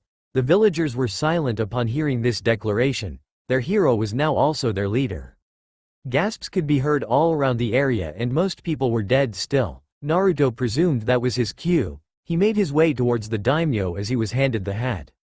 He grabbed it with his right hand and placed it on his head. The 5 other people occupying the front of the balcony stood back as Naruto decided to take the podium. From the crowds, all eyes were focused on their new Hokage. The older generations of Konoha were rubbing their eyes. They believed it was as if they have seen a ghost. Upon seeing Naruto in that manner, they were reminded of a figure in the past. In Naruto, they saw the Yondaime Hokage. From Naruto's point of view, the crowd was still speechless. He smiled as he looked from left to right. I am Naruto Uzumaki, the Rokudaime Hokage of Konohagakure no Sato. He yelled to the top of his lungs, and as he screamed that to the heavens, the crowd burst and erupted with cheers, chants, songs and claps. The village celebrated their new hero, their new Hokage. Konoha. The new Hokage stood heroically in the balcony of the Hokage tower. His haori was flapping in the wind, while the large crowd of people cheered his name. Naruto looked heroic in this display as he soaked in the crowd's reaction. He relished in both the good and the bad. Despite the people's cheers, he could also sense a little bit of doubt lingering in their hearts. He paid it no mind. It only served as inspiration for Naruto to prove them all wrong once more. Among the crowd, Naruto's companions, teammates and classmates looked in awe as their friend achieved his lifelong dream. On one section, the Konoha 11 all gathered together. Naruto's induction as Hokage led to a variety of reactions from Naruto's friends and classmates. Naruto-kun, your flames of youth burn as bright as the sun. You truly are my eternal rival, loudly yelled Rock Lee. Tenten merely shook her head and walked towards her loud teammate as she hit his head with her fist. Lee, don't ruin the moment, she scolded. Neji simply watched his teammate's shenanigans. He shook his head in an amused manner, but he also had a small smile on his face. He looked once more towards the balcony at their new Hokage. I may no longer believe in fate, Naruto, but I do believe it was your fate to be Hokage, he thought to himself as he reminisced of his complicated past with Naruto. At the same time, Team 10 were also having their own set of unique reactions. The new generation of Ino Shikacho all celebrated the success of their longtime friend. Ino gazed towards Naruto's direction, staring at him dreamily. Now I could really fall for him, she silently told herself. As for the Akamichi, he raised a bag of chips to the sky and dedicated it to Naruto before intensely munching down on it. From the 3, however, Shikamaru was the one with the most affected by it. He gazed at his fellow dead last with a proud smile on his face. "Naruto, you troublesome bastard, you did it." Team 8 were also significantly affected by this announcement. From the 3 Chunin, 2 were clapping as one sulked in the ground. Shino stood stoically as he clapped for his friend. If you could look closer, one could see a hint of a smile tugging at the corners of his lips. Hinata, on the other hand, cheered shyly as her longtime crush finally achieved his lifelong dream. "Naruto-kun," she thought with a blush as she admired her friend stand on the tower's balcony. As for Kiba, the man was kneeling down, punching the ground for losing the Hokage position to his friend. A dark cloud loomed over him as his dog companion Akamaru attempted to comfort him. Hinata also tried to help her teammate while Shino merely shook his head, clearly amused at the antics of his rowdy friend. Deep down, Kiba was happy for Naruto, but that doesn't mean he'd admit it to anybody. Finally, there was Sakura Haruno, the lone kunoichi of Team 7. She watched with widened eyes as she saw her good friend finally achieve her dreams. Then she began to clap and cheer the loudest among their group of friends. Unknowingly, tears cascaded down her cheeks. She was crying tears of joy at seeing Naruto stand in front of them all as their new leader. "The idiot finally did it," she thought to herself as she smiled at seeing the Rokudaime Hokage. She admitted that she had own doubts about the affair, but she had the utmost faith in Naruto that he will find a way to succeed. He always did. She was also slightly surprised to see his attire's lack of orange, but she couldn't help but blush upon seeing the new Naruto. Another small group of Naruto's friends stood in a different area of the crowd. The small group included Kakashi, Guy, Kurenai, Shizune and Iruka. Team Ebisu were also in the group, with the 3 genin of the team cheering loudly for their boss, while the elder ninjas were speechless upon the sight of their new leader. The group of elder ninjas could not utter a single word. There in front of them was their Rokudaime Hokage. They were all joyful and proud at the young man's achievement. But the group could not get one thing of their mind: his similarity to a certain past Hokage. Soon they were broken off their reverie as the 3 genin urged them to cheer as well. The older ninjas soon began to cheer for Naruto, all except for Kakashi. The masked man merely smiled underneath his mask and looked to the sky. "Minato-sensei, Kushina-san, you too should be proud of your son. I am honored to call him my student," he thought to himself. Back on the balcony of the tower, Naruto decided to finally address the crowd. He smiled brightly upon seeing his reception. He has certainly come a long way since his earlier days. He raised one arm slightly and the crowd began to slowly cease their cheering to listen to their leader's words. "I stand here before all of you as your Hokage. This dream of mine has finally been fulfilled. I would not have been in this position without the help of all my friends over the years. They are the reason I turned out to be the man I am today. The man who stands as Hokage before you all," said Naruto as his friend smiled at the young man. It was a typical Naruto display. It was his day to shine, and yet he couldn't help but still include them in the spotlight. "I admit I have not had the best life and childhood growing up. It wasn't always peaches and rainbows. I was alone for most of my life and I was ostracized due to what was inside of me, and everyone doubted if I would ever succeed as a ninja," he said as the people of Konoha looked down in guilt and shame. They were aware of their mistakes in the past. "But despite all of that, I hold no grudges. I have forgiven all of you a long time ago, and despite my past I will still protect all of you as the Hokage. Do not worry about the past grievances. As Hokage I consider you all as a part of my family, and I promise to you all that I will protect all of you till my dying breath," Naruto continued as the people in the crowd looked up in admiration. They clapped and cheered for him. The people of Konoha were grateful for his forgiveness and dedication. Naruto looked at the people before continuing. He smiled at the reaction of the people, and that simply reminded him of just how much he truly loved the village of Konoha. "Konoha will be in safe hands with me. The will of fire will live on through us and for future generations. I will make sure of that. I swear on the graves of my predecessors I will protect and lead Konoha to the best of my abilities," he stated as the crowd began to cheer louder and louder for the blonde young man. "From this day forth, I will proudly serve the greatest village in the world, Konohagakure no Sato, as the Rokudaime Hokage," he finished. The cheers and the celebrations seemed to have no end in sight. The people of Konoha were beyond ecstatic with the news of a new Hokage. Naruto was adored by the public. He was quickly rising from celebrity status into something much more. Today signified a new age in Konoha. The age of the Rokudaime Hokage, Naruto Uzumaki. Somewhere in the land of fire. The trio of ninjas hailing from Kumogakure continued their journey to Konoha. The Jonin leader Samui was getting annoyed at the bickering of her two Chunin teammates Karui and Omoi. As their journey continued, Karui suddenly lost it. She grabbed her hair out of frustration. Damn it, how long till we reach Konoha? With the pace we're going, B-sensei may already have been extracted by those Akatsuki bastards. Why can't we just take the fight to them? We don't need Konoha's help. Kumo's army is more than enough, she boldly declared in an angered tone. Samui sighed. She realizes that with the rate they were going, their sensei Killer Bee's life may be in peril. But she also knew that to even have a chance to rescue and find their sensei, they will need the help of the other nations. Karui, please be patient. If we were to attempt a rescue mission, we at least need help from Konoha. Akatsuki include S-rank ninjas, and the one who attacked B-sensei was an Uchiha. We are simple overmatched at this point in time, she explained calmly as Karui looked down in defeat. She knew Samui was right. Omoi nodded his head in agreement. Samui, how long till we reach Konoha? He asked calmly as he continued to suck on his lollipop. From my estimations, it will take us up to 5 days at most to make it to Konoha. If we are lucky, we could probably arrive sometime in the next 3 days, she explained as the two Chunin groaned. The two began to complain at how long their journey has been and how much longer it will take.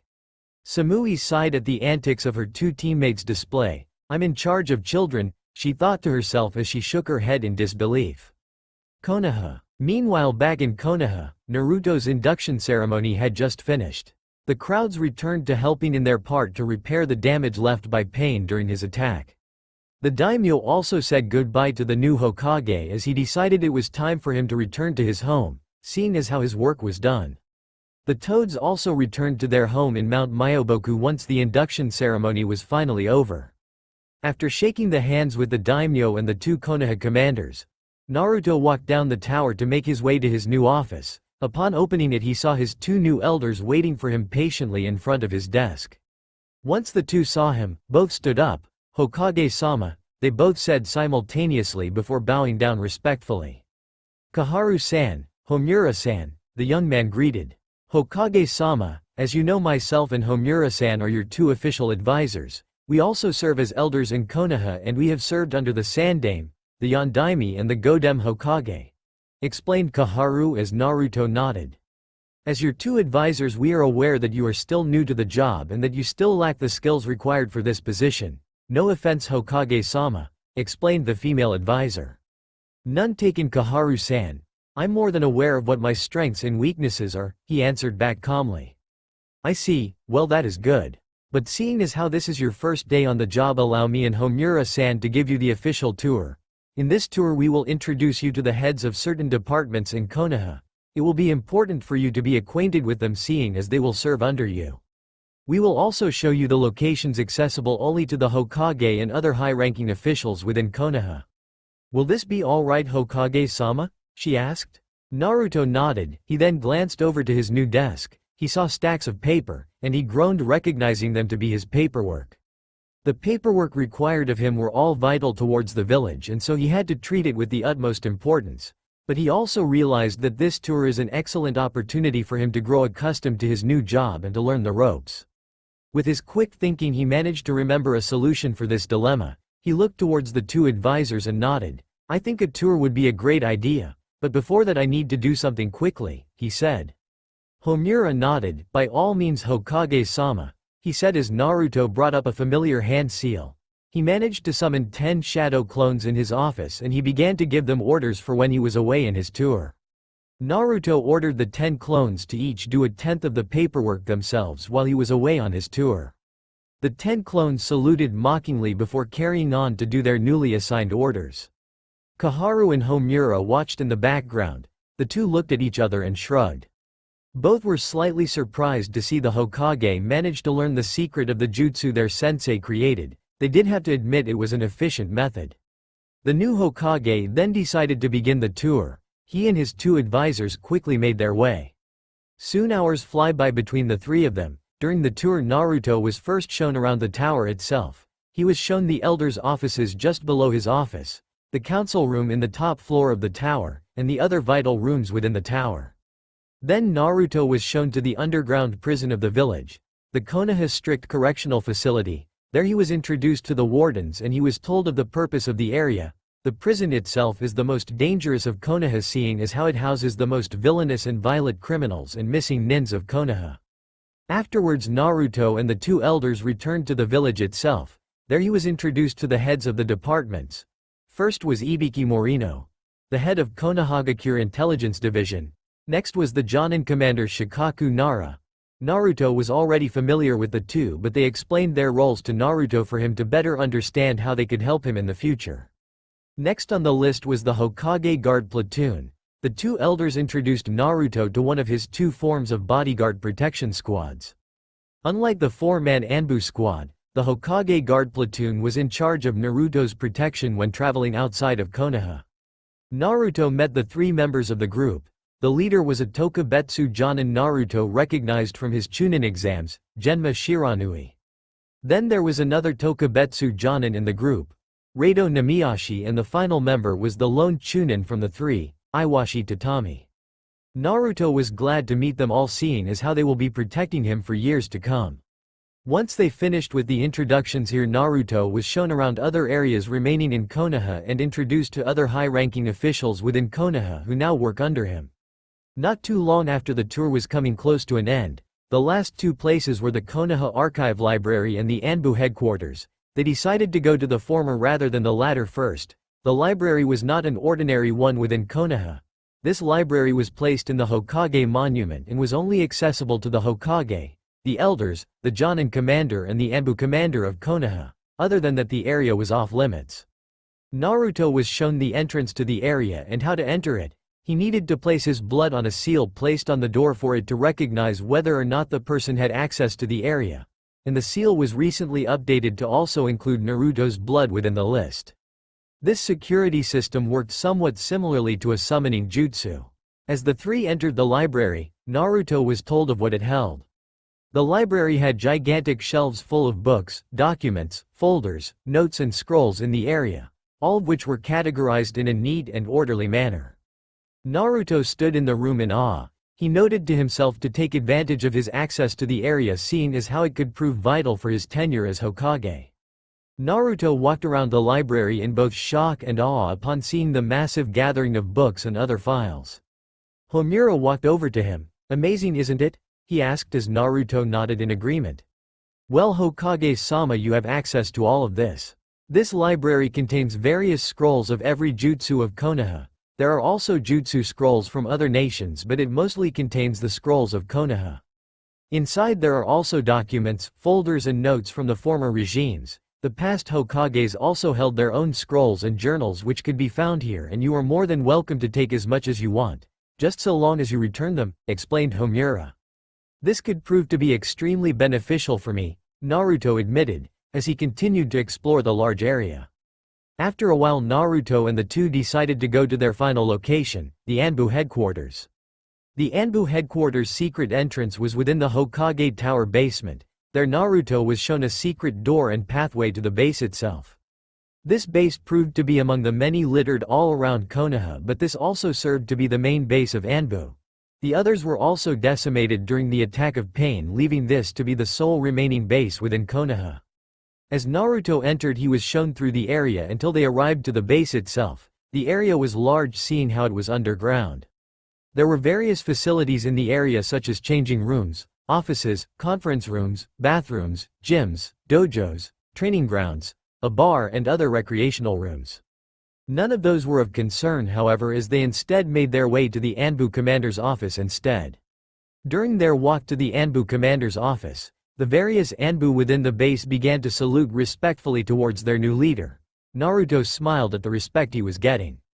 A few minutes later, they finally managed to arrive in the commander's office. Once they arrived, Naruto thought it seemed similar to the Hokage's office but slightly smaller.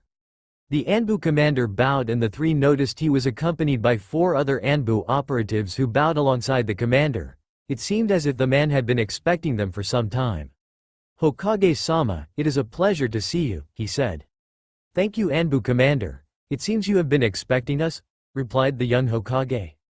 "Indeed, Hokage-sama. We were awaiting your arrival as I wish to introduce your new Anbu bodyguard squad to you. I assure you that upon reviewing all my personnel I could not find anybody else more capable than them. They are the best of the best," said the masked man as he pointed to his 4 other members who stood in place proudly. Naruto nodded and smiled as he saw them. He noticed that there were 3 shinobi and 1 kunoichi from the group. "Pleased to meet you all, but before you all become my official protection squad from Anbu I wish to meet you all without the masks," he said with a smile. The 4 Anbu members all looked towards their commander as if asking for permission. He nodded and the 4 began to remove their masks. Naruto looked at each of them. "Could you please introduce yourselves?" he asked as the 4 nodded. The first to walk up was an average-looking man. He had spiky brown hair and brown eyes. He looked like he was in his mid-30s. "Hokage-sama, I am Katsuro Miyamoto. My roles in the group are as the captain and the tracker. My Anbu code name is Wolf and I have been in Anbu for 15 years, he said proudly before stepping back. Next to walk up was a blonde man with blue eyes much like Naruto who looked to be in his 30s as well. "My name is Daichi Yamanaka, Hokage-sama. My role in the team is as the torture and interrogation specialist of the group. I also serve as a censor. My Anbu code name is Panther and I have been in Anbu for 11 years, he said as he stepped back into the group. Naruto nodded. "This is a good start," he said pleasantly as the lone kunoichi of the group walked up to begin her introduction. She appeared to have a slender and athletic figure, she had dark blue hair and green eyes, and she also appeared to be in her mid-20s. "Hello Hokage-sama, my name is Kaide Suzuki. I serve as the poison specialist, the trap expert and medic of our group. My code name in Anbu is Spider and I have been in the organization for 6 years." Then the final member walked up as Kaide rejoined her group. The young man had dark red hair much like Gaara but he also had yellow eyes. He appeared to be in his mid-20s as well. "My name is Hideki Sato. I am the weapons specialist, infiltration expert and the assassin of the group.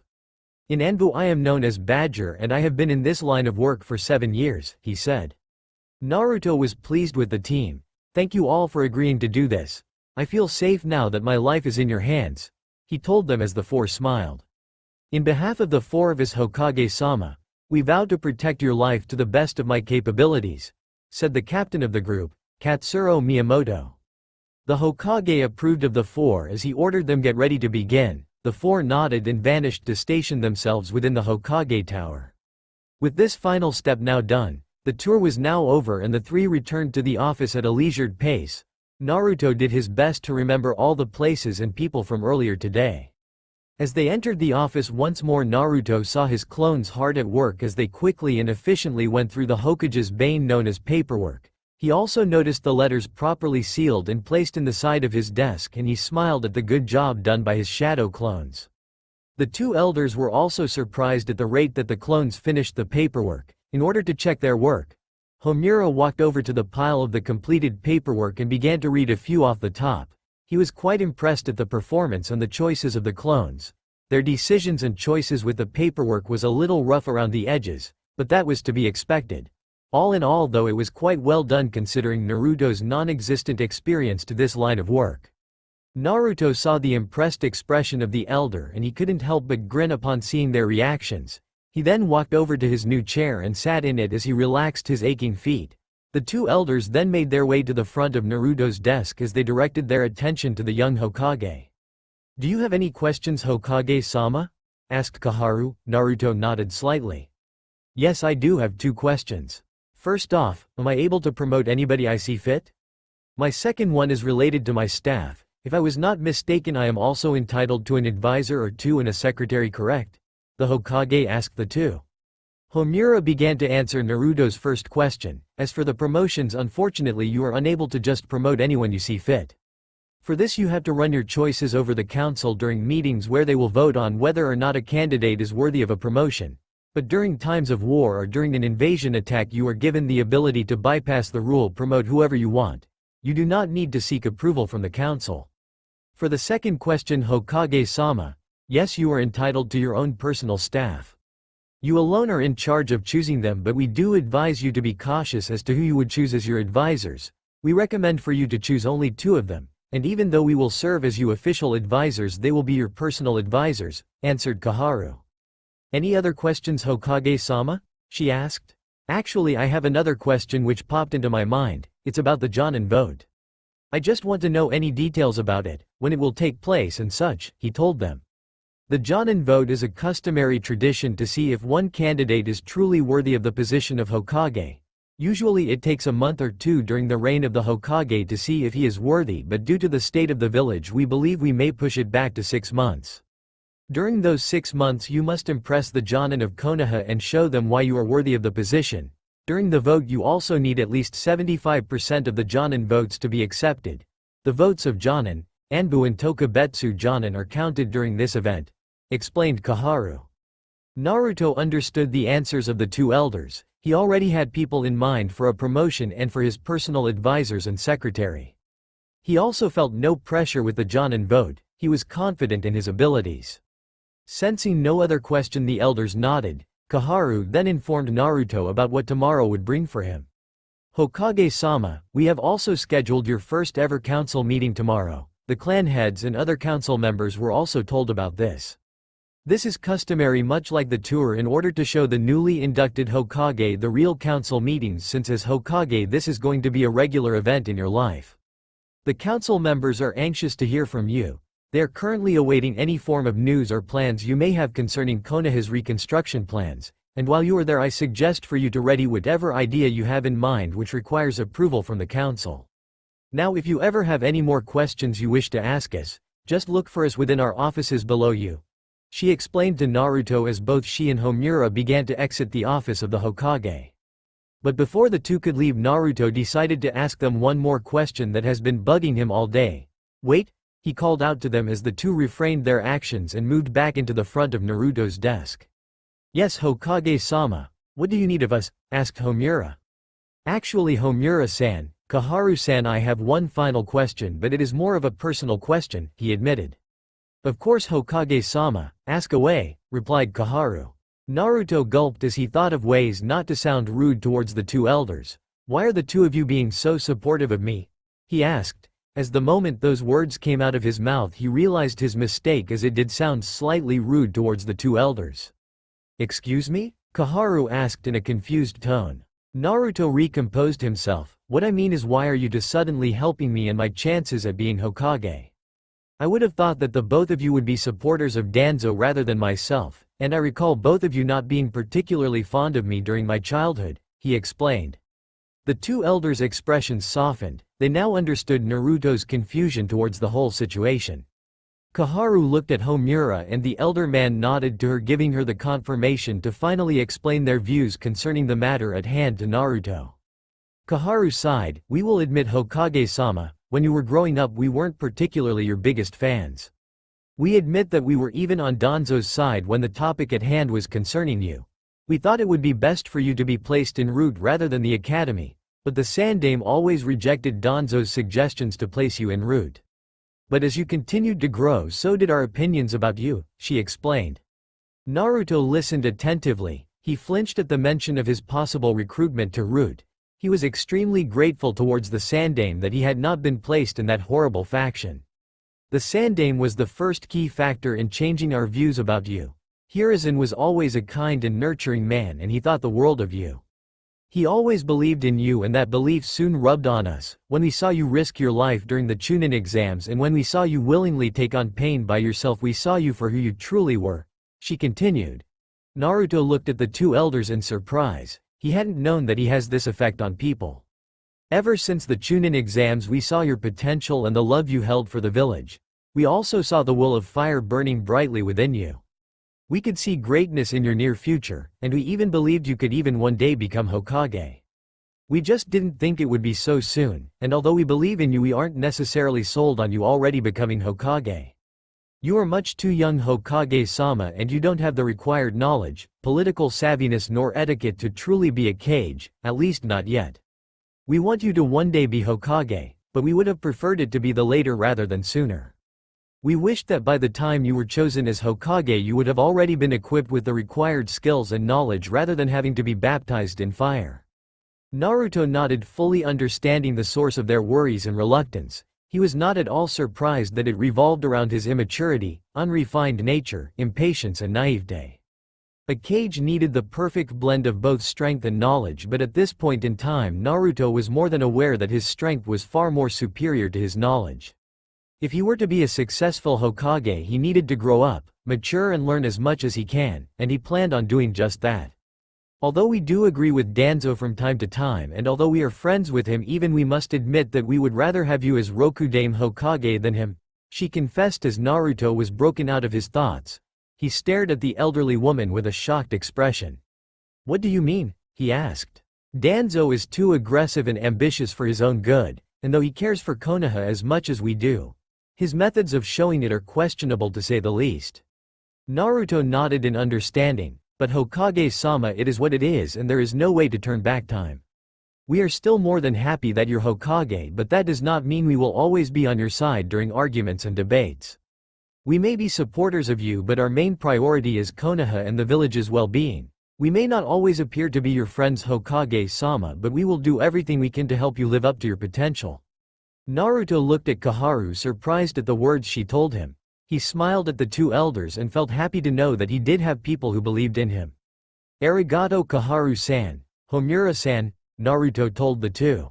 The two bowed respectfully to Naruto. "Hokage-sama, we may not believe you are ready just yet for your position, but we will assist you in any way possible to hone your potential for you be a great Hokage," Homura said before the two elders began to leave Naruto's office, but before the two left Homura remembered something important. "Also, before we leave Hokage-sama, I wish to give you something to help you start off with," Homura told Naruto as he handed him a moderate-sized storage scroll. Inside the storage scroll are books on topics such as politics, history and economics. "These are merely a small collection of books within our office which could help you develop your skills as Hokage. I recommend for you to read them as soon as you can. Consider this our congratulatory gift, Hokage-sama." Naruto nodded and thanked the two. He quickly stood up from his chair and led the two towards his door. Once the two were gone, he glanced at the clock in his room. He noticed it was still mid-afternoon and he still had quite a bit of time to kill. Choosing to do something productive, he decided to head over to the Konoha Archive Library once more while leaving his clones with the dreaded paperwork. As he entered the area, he browsed the catalogs and the inventory quite thoroughly, and he managed to use clones to speed up the process once more. After a few hours, he managed to acquire a large pile of items from the private library. One of the first things he borrowed was the various jutsu scrolls in the library. He focused mostly on the wind manipulation scrolls and scrolls for non-elemental techniques such as Fuinjutsu, Shurikenjutsu, Barrier Ninjutsu, and for clone techniques. Naruto decided to take those scrolls to give himself variation when it came to combat. He was aware that as Hokage he needed a much wider arsenal of techniques, seeing as how Hokage was described as a ninja who should at least know 1,000 techniques. He realized that during his battle with Pain, had it not been for the Kyuubi's intervention during the battle, he may not have lived for another day. With that in mind, Naruto learned that if another situation arises such as the attack of Pain, Naruto needed a wider variety of techniques if he wished to protect Konoha without the assistance of the Kyuubi. The combination of shadow clones and Rasengan variations were no longer enough. He needed to branch out in order to learn how to truly be a Hokage-level shinobi. Despite only focusing on wind manipulation for now, that didn't necessarily mean Naruto was going to solely stick with his affinity. He was certain that the previous Hokages had at least known 3 elements.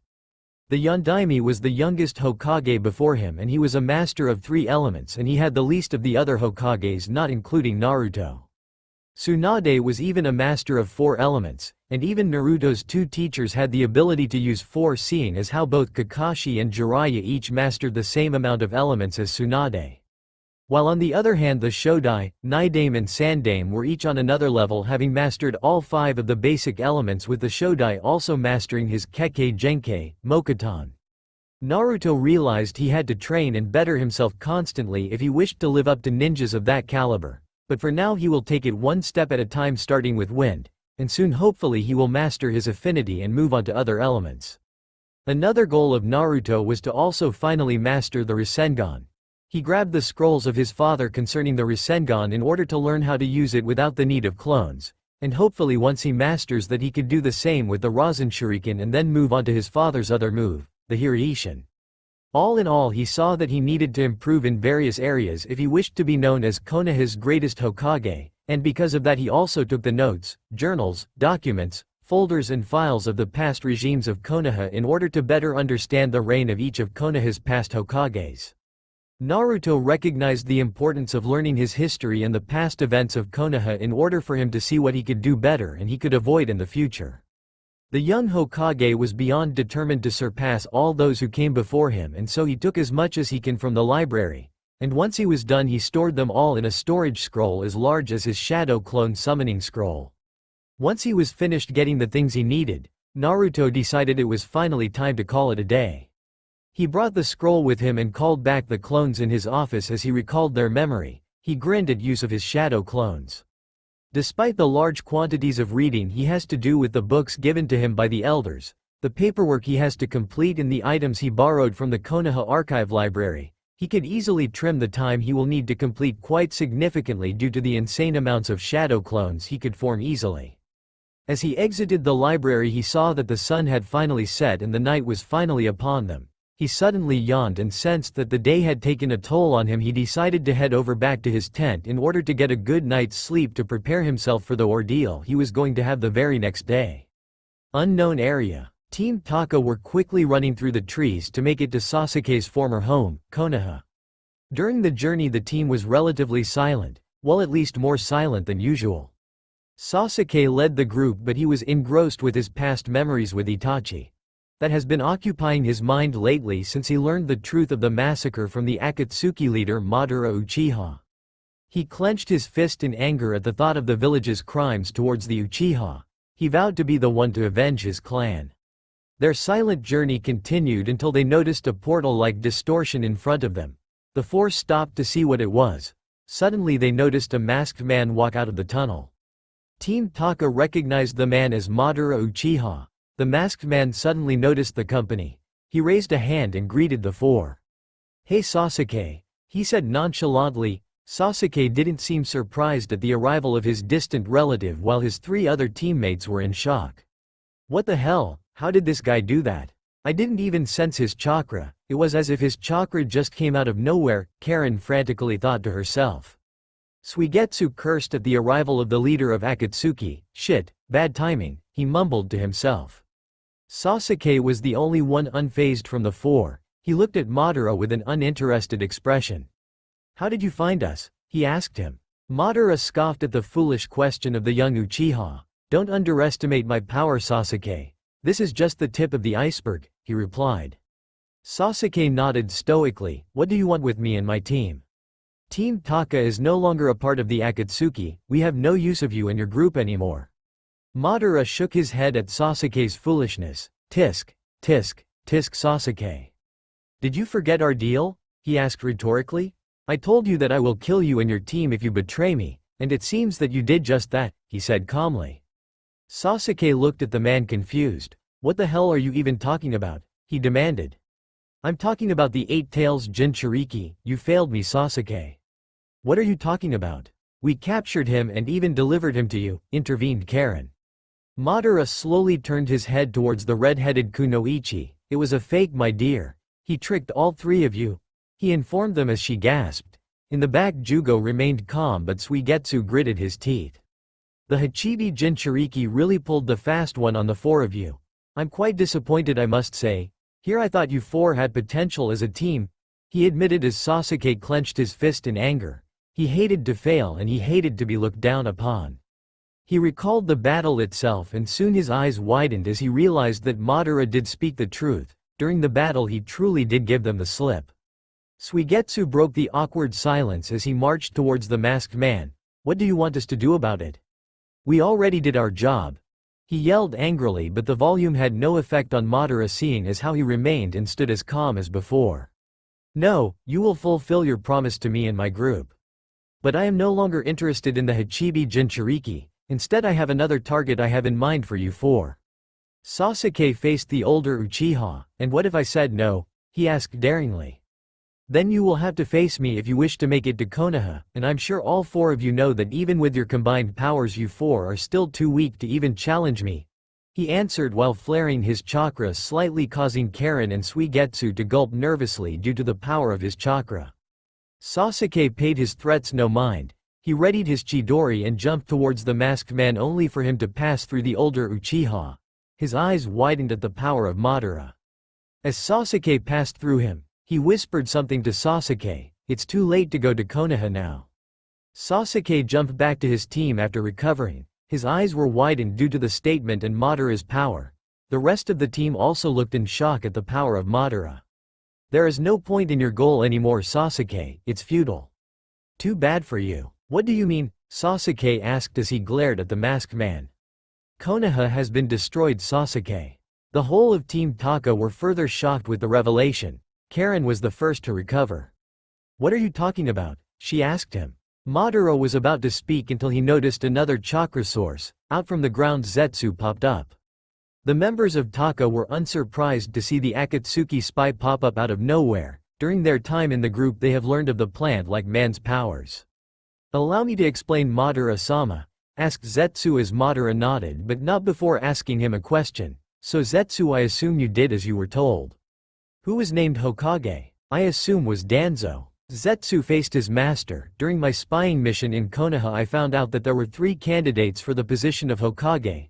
One was Danzo Shimura, the second was Naruto Uzumaki and the third was Kakashi Hatake," explained the Akatsuki spy as Sasuke looked surprised at the inclusion of his former teammate. Unknown to the group however, Madara flinched slightly upon hearing the name of the third candidate. He unknowingly tightened his jaw upon hearing that name possibly become the Hokage of Konoha. Madara quickly composed himself in order to avoid arousing suspicion. He turned to Zetsu once more. "Tell me who was chosen," he demanded impatiently. But Zetsu remained unaffected by the man's sudden loss of composure. In the end it was the Kyuubi Jinchuriki Naruto Uzumaki. He told him as the members of Team Taka had shocked expressions, but the most shocked would be Sasuke. The young Uchiha's eyes widened in shock and his mouth was slightly agape. Madara on the other hand was slightly surprised by this. He had expected Danzo but with this piece of information it seems his plans have changed once more. Madara suddenly began to laugh mirthlessly. He could see the irony of it all upon hearing the news. "Is this true, Zetsu? Are you certain?" he asked him. Zetsu nodded. "It is true. His power has certainly reached the levels of a Hokage," he assured. Madara sighed. This meant that once again a wrench was thrown into his plans, and lo and behold the cause was Naruto once more.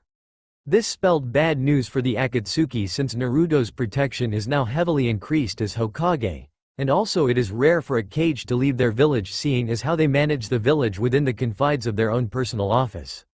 Capturing Naruto was now much more difficult, seeing as how he gained the strength to defeat an enemy the caliber of Pain. And how if Akatsuki wanted to get to Naruto they now had to go through all of Konoha. It didn't help that Pain also revived the ninjas he killed in his attack of Konoha. As Madara thought about his next course of action one thing was for certain. Naruto was now their priority at this point in time. Sasuke clenched his fist and gritted his teeth upon hearing the news. There is no way that the Dobi is Hokage, he thought to himself. Sasuke was filled with inner turmoil at the moment. He couldn't believe that Naruto had the power of a Hokage already. They had just seen each other a few months back just after Naruto, Sakura, Sai and Yamato's battle with Kabuto and Orochimaru at the Tenchi Bridge. During their battle Naruto was no match for him whatsoever. Even with the help of the other 3 he could have easily defeated them, but now it seems that was not the case. The young Uchiha hated to be outshined and hated to be weaker than anybody. But the one thing he hated most was the thought that Naruto could have been better than him. Ever since he knew him he had been better than the dead last in everything, and even though he once considered him to be a brother he would not allow him to exceed him in any way. He quickly shook his head for those thoughts to disappear for now. Before he deals with Naruto he needed to know about what had happened to Konoha. He looked towards the 2 Akatsuki members. "I don't care if Naruto is Hokage or not. Tell me about Konoha," he demanded as he attempted to hide his true feelings and thoughts about the information. Madara glanced towards the younger Uchiha. "Pain. I ordered one of the Akatsuki members to attack Konoha, and it seems both he and you have made quite a commotion in the 5 nations. After your attack on the Hachibi and Pain's attack on the Kyuubi the 5 nations have been in distress. No longer were Konoha and Suna the only villages seeing us as legitimate threats. At least 2 more have begun actions to counter our moves," he explained to the 4-man team before Zetsu interrupted him. Allow me to explain, Madara-sama, he asked as Madara nodded. Zetsu then went on to explain the Battle of Pain and Naruto. The four were surprised at the level of destruction the two caused around the Land of Fire along with Naruto's growth as a ninja. They were all further shocked to hear that Pain wielded the legendary Rinnegan. They couldn't believe Naruto could defeat a man of that caliber. With the news told to them, the three recruited members of Team Taka were unsure of what to believe from Sasuke. They were constantly told stories of Team 7 and how weak Naruto was when compared to him. And now here they were hearing about the accomplishments of Naruto. After a while, Zetsu managed to complete his explanation, leaving the four dumbfounded. Suigetsu looked at the Akatsuki spy. He was still slightly unsure about all of this. Are you sure that Naruto actually did all of that? He asked him, causing Zetsu to nod. He shuddered at the thought of someone wielding that much power and potential. I assure you all that I speak the truth. Naruto's powers increased immensely ever since he learned Senjutsu. He is even stronger than Sasuke-kun, said Zetsu teasingly. Sasuke glared at the plant-like man and unleashed a little bit of ki. I don't care about all of that. Tell me about this summit you spoke of, he demanded angrily as his emotions showed his true thoughts on the matter at hand. Madara sensed Sasuke's uncontrollable emotions when it came to matters such as this. He grinned as he saw Sasuke in this state. His superiority complex when it came to Naruto made him an easy target to manipulate. This could prove to be an excellent opportunity for Akatsuki, he thought to himself. Suigetsu then walked over to Sasuke and broke the tense silence. What are you thinking, Sasuke? Why are we even talking about this summit meeting? Isn't our mission to kill Danzo and the elders of Konoha? He asked. Sasuke looked at his sword-wielding teammate with a stoic demeanor. Do not worry, Suigetsu. I still plan on killing Danzo and the elders, but before then I have something I have to prove. I have a target before we get to the elders. I wish to kill my brother, he told them with a maniacal grin as the three looked at him confused. Suigetsu looked confused. What do you mean, your brother? We already killed Itachi? He asked him as Sasuke glared at him for bringing up old wounds. Suigetsu stood back a bit once Sasuke began to unveil his new Mangekyo Sharingan at him. You wouldn't understand, Suigetsu, none of you would understand. This is just something I must do. Something inside of me will not allow Naruto to continue what he is doing, he told them, finally losing his cool. In the back, Madara's grin further increased, but the expression was hidden underneath his mask. I think I could offer you a solution to your problem, Sasuke, interjected the masked man as the four members of Taka directed their attention to him. Akatsuki and I already have a plan in set to attack the 5-cage summit. We were originally going to attack to send a message to the 5 cages and to deal as much damage to them as possible, but since the Kyuubi Jinchuriki is now the Hokage, this could also serve as our best chance to capture him. So tell me, Sasuke, are you by any chance interested in joining? He asked coyly with a grin hidden underneath his mask. Count me and my team in, but only with one condition. I'll be the one who will fight Naruto, he told Madara, and the older man's grin widened as he nodded to confirm Sasuke's condition. Good, my plan is all coming together, he thought to himself. Where is this summit going to take place and when? Sasuke asked the man. It will take place in the Land of Iron approximately 1 month from now. Sasuke nodded. Madara then looked at his spy Zetsu. Zetsu, we have a change of plans. I need you to look for Kisame and bring him back. We need him for the attack on the summit if we wish to capture the Hokage, he said as Zetsu nodded. The Akatsuki spy then submerged into the ground to look for his fellow Akatsuki member Kisame. At the same time, Madara and the 4 members of Team Taka were quickly making their way to the Akatsuki hideout to begin their planning for the summit attack. During the journey to the hideout, Madara smiled underneath his mask due to his new recruits. It looks like all my plans are coming to fruition, he thought to himself. Secret root base. Meanwhile, back in Konoha there were various hidden locations for Danzo's root forces. They served as bases and no one knew much knowledge of them save for the root members themselves. The entrances to the base were spread all around Konoha, some of which were even secretly placed within the Hokage Tower. Danzo was making his way to his main base, and beside him were his 10 new business partners, the Hyuga elders. He soon noticed the dead end in front of them. He opened the secret doors within placed in the dead end he designed, and with Root being a secretive organization, it was only natural to have secret doors within their headquarters and base of operations. The Hyuga elders all looked impressed and amazed at the excellent precautions Danzo took to hide his bases. Even with their Byakugan they would not have been able to find this base of his. Upon entering the secret door, Danzo and the elders walked through the lone pathway and arrived in front of all the root soldiers as they waited for Danzo's arrival patiently. Upon seeing their leader they all simultaneously took a knee and bowed to the man respectfully. Though some were also confused concerning the presence of Hyuga clan members, they chose not to express their opinions and rather put their faith and belief in their leader.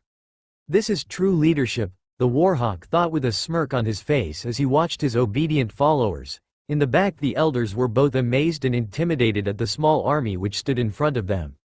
They were aware of Danzo's power, but they had not expected it to be like this.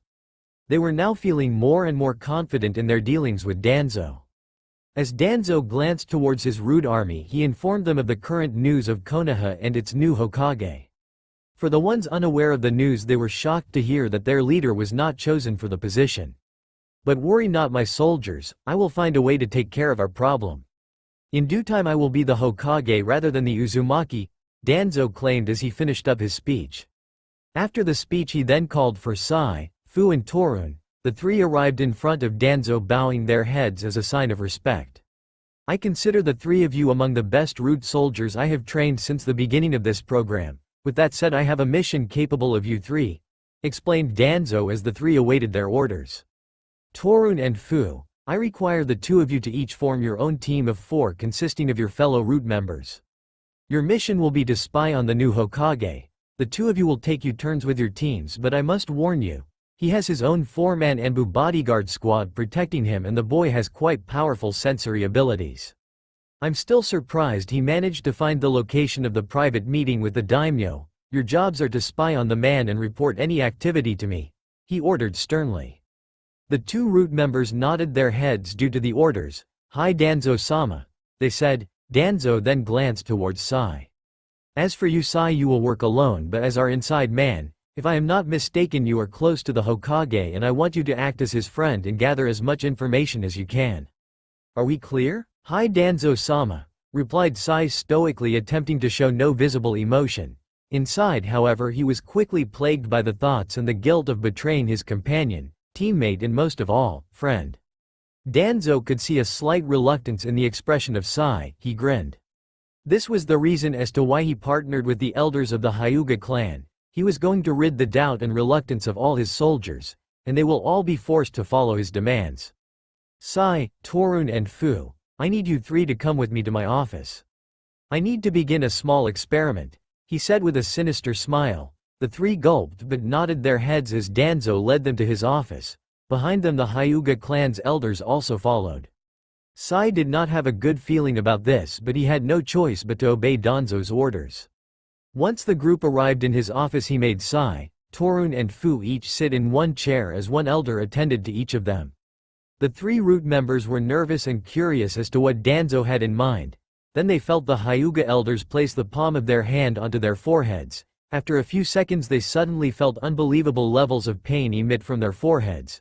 The 3 screamed in pain as they were being subjected to Danzo's seal placement. In the back Danzo watched on, not even affected by the screams of his soldiers. Enjoy while you still can, Uzumaki, your reign as Hokage will be a short one, I assure you, he thought to himself silently with a sinister smirk adorning his scarred and bandaged face. Konoha. The morning sun rose over Konoha once again, and it indicated the Hokage's second day on the job. As Naruto woke up in his tent, he realized the importance of the day. Today was his first council meeting as Hokage of Konoha. After preparing for his meeting and gathering his notes to discuss at the meeting, he summoned a few shadow clones within his large tent in order for them to study the files and books he gathered from the library and the books given to him by the 2 elders. After that he made his way to the Hokage tower. On his way there he was bombarded by the citizens of Konoha, all greeting and congratulating him. They were also asking him for autographs and photos, while 1 or 2 asked for Naruto to kiss their babies' heads. Being new to the attention he was getting, he entertained all of their requests. Naruto also noticed that there was also suddenly a mob of fangirls all directing their affection towards him. He blushed at their requests for dates and at the attentions he was getting from women. It only served to boost his self-esteem.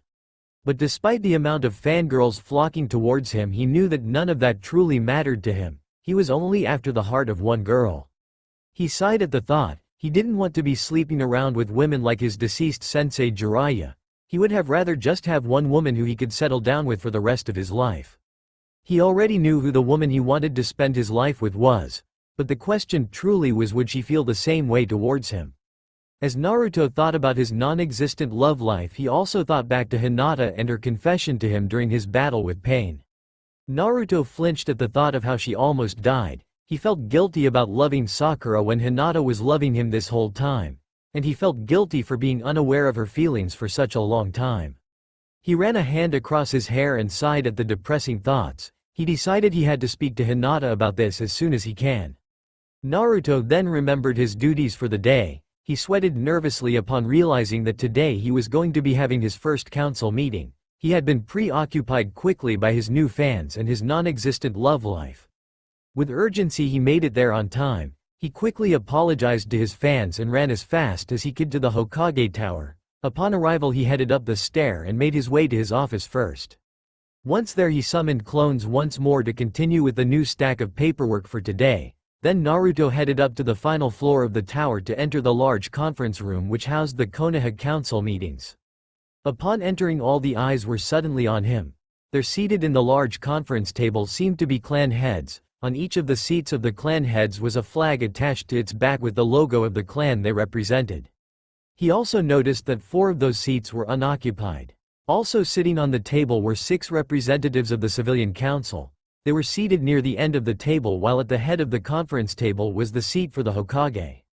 Seated nearest to the Hokage's seats were the elders of Konoha. All noticed his arrival and quickly stood up to bow respectfully, except for Danzo. The old warhawk refused to stand up and bow. Instead he opted to remain seated with an emotionless and unimpressed expression on his face. Naruto bowed back and made his way to his seat, as the rest of the council members sat on their respective seat. "Welcome Hokage-sama to your first council meeting. I believe it is time for us to begin," Homura said respectfully as Naruto nodded his head. "I agree, Homura-san," replied the blonde Hokage. "Very well then, I believe it would be best for each of yous to introduce ourselves first and begin our roll call," Homura continued. Then one by one the members of the council individually stood up to introduce themselves. The first were the 3 elders, then were the 6 civilian council members, each of which seemed to be in the age of 40 and over. From the 6 representatives, 4 of which were men and 2 were women. Most of them were successful businessmen and businesswomen in Konoha. Then finally there were the clan heads of Konoha, each of which began to introduce themselves and the clan they represented. They went by it in alphabetical order, the same way they were organized in the table. The first to introduce themselves was Shibi Aburame. "Greetings Hokage-sama. My name is Shibi Aburame and I am here to represent the Aburame clan," he told him as he bowed respectfully. Naruto recognized the man as Shino's father and smiled. Only now did he realize how many of his friends' parents represented their own clans as the head. Then Naruto noticed the reserved man walk over to Naruto as he handed him a tanto. Naruto looked confused for a second but bowed graciously as he thanked the older man. As Shibi made his way back to his seat, Kaharu leaned over to Naruto's ear. "The clan heads each brought you gifts, Hokage-sama. This is a customary tradition for each new Hokage, and this is done to gain favor and show their respect to you. Each gift represents their clan," she whispered. Naruto nodded and smiled at the gift. He wondered what each clan head had in store for him. Next to stand up was Choji's father. "Hokage-sama, I am Choza Akamichi. I represent the Akamichi clan," he proudly declared before standing up to hand Naruto an Akamichi Naginata. This was the main weapon of his clan. Once again Naruto thanked the man for the wonderful gift. Then the third to stand up was the stoic Hiashi Hyuga. He bowed at the presence of the young man and smiled. "He reminds me of his father," he thought to himself before he began his introduction. "I am Hiashi Hyuga and I am here to represent the Hyuga clan as its leader," he said as he made his way to hand Naruto a yukata made from the finest silks. Its design was both simple and delicate. It was a black yukata with a dark red sash as it resembled his own haori. Naruto accepted the gift happily. He smiled, finally finding proper formal gear for himself. Kiba's mother then stood up with a feral grin as she stared down Naruto intimidatingly. Naruto gulped and began to sweat nervously due to the intense glare of the woman. "Hokage-sama, I am Sume Inuzuka. I've heard so much about you from my Sochi Kiba. Anyway, I am here to represent the Inuzuka clan, she said as she handed Naruto an Inuzuka fang necklace. The fifth member to stand up was a man Naruto recognized quite well, the clan head of the Nara clan and Shikamaru's father Shikaku Nara. He stood up calmly and sighed. Introductions are so troublesome, he confessed as the whole council sweat dropped at the Nara's laziness. Like father like son, Naruto thought to himself in an amused tone before Shikaku began to speak. We already know each other Hokage-sama, but I am Shikaku Nara and I am here as Jonin commander and as the clan head of the Nara clan, he said. His gift to Naruto however was unlike the others, this time it was a shogi board which Naruto gladly accepted. Then a man the Hokage didn't recognize began to stand. Upon first glance Naruto almost mistook him for the deceased Jonin Asuma Sarutobi. He appeared to have the same spiky hairstyle and the same beard as Asuma, but physically he was slightly shorter and smaller than the man. Hello there Hokage-sama, we have not met but I am certain you've met my father, son and my older brother. In fact I've heard a lot of things about you from the three of them. All good things I assure you, he said before chuckling.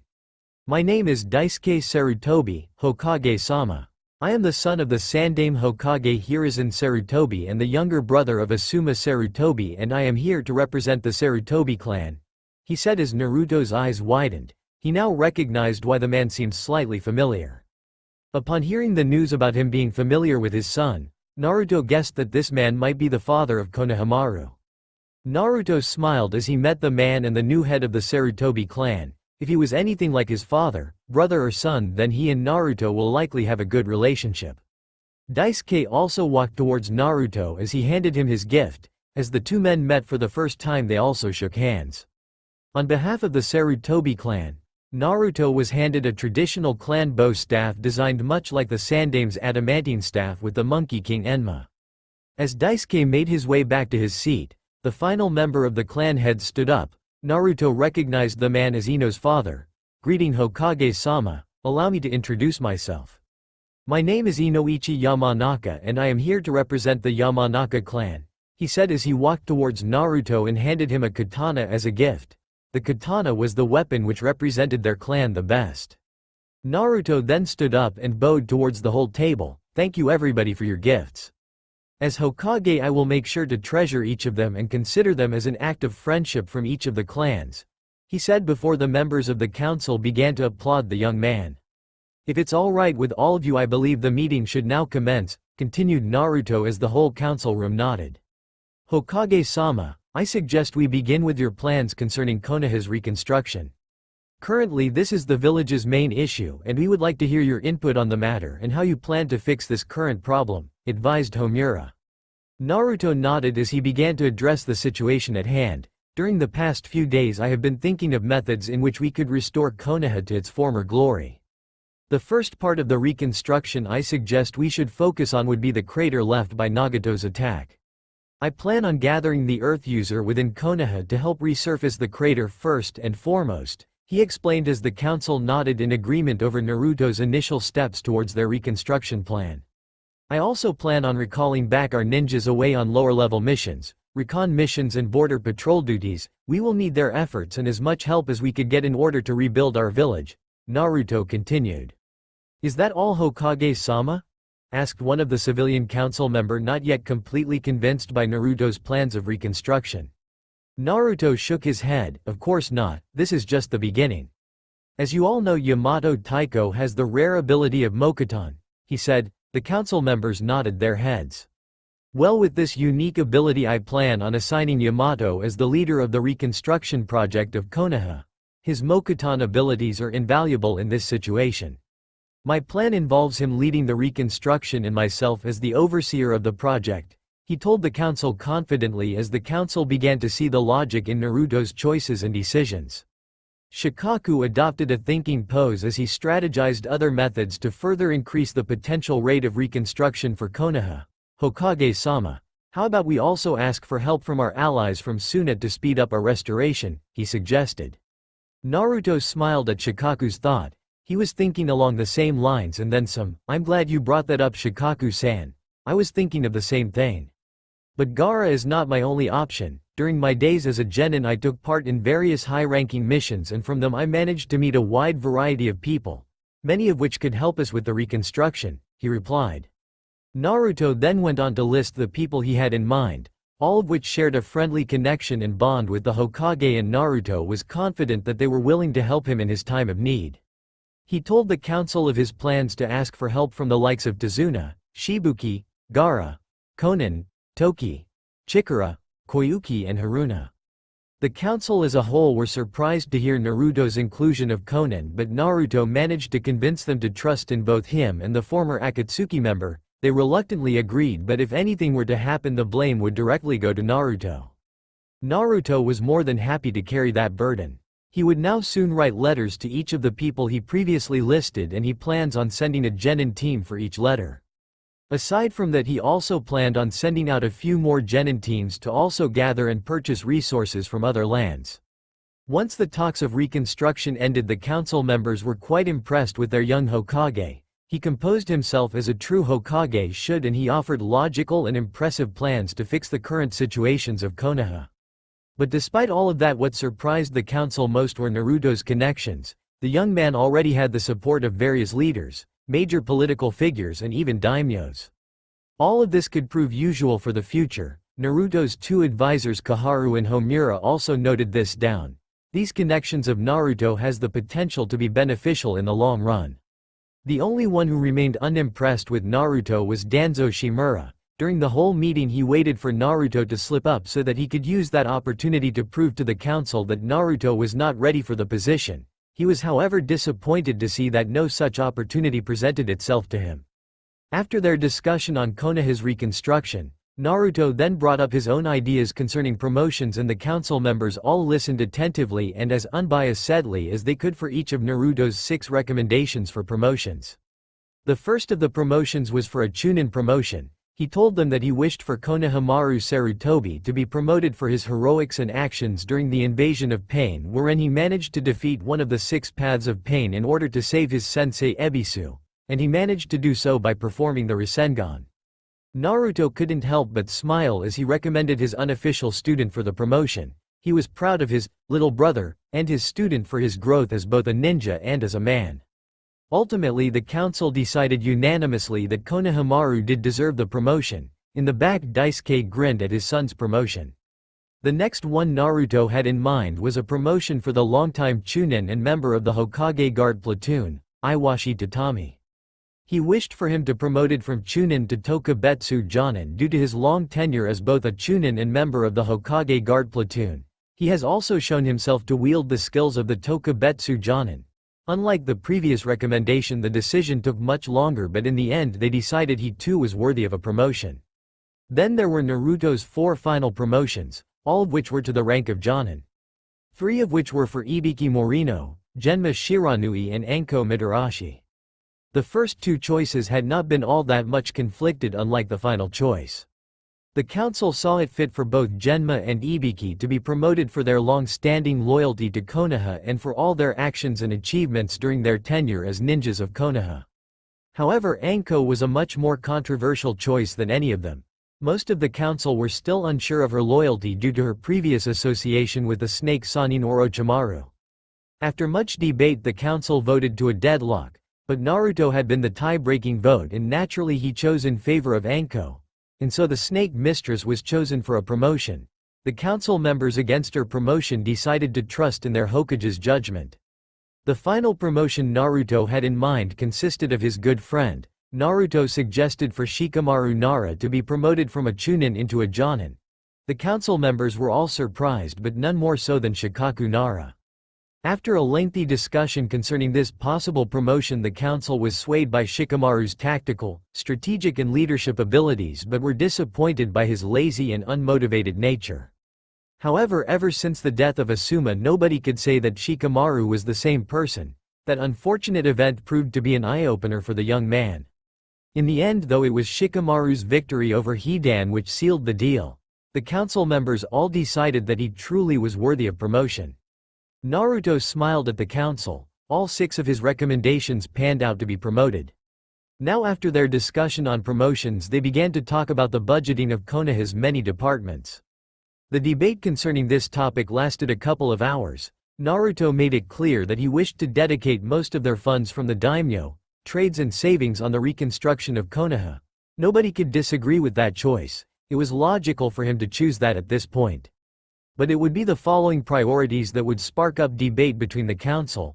Naruto wished to prioritize both education and healthcare after the reconstruction effort. Some were agreeing with Naruto while the others leaned towards Danzo's ideas to use their funds for military purposes.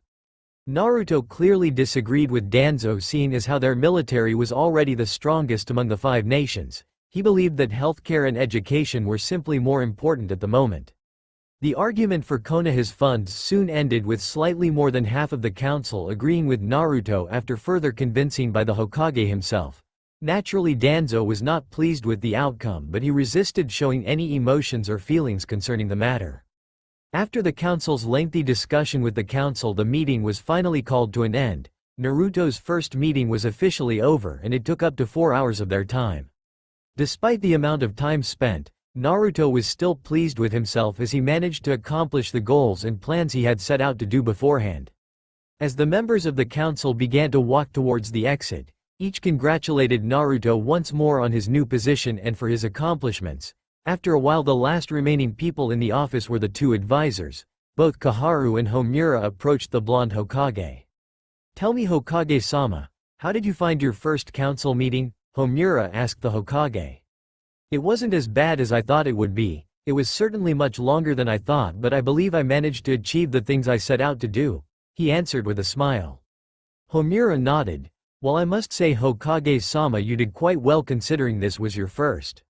"Why, thank you, Homura-san. I do have a question though concerning the council. Why are there 4 vacant clan head seats?" "Allow me to explain, Hokage-sama," intervened Koharu.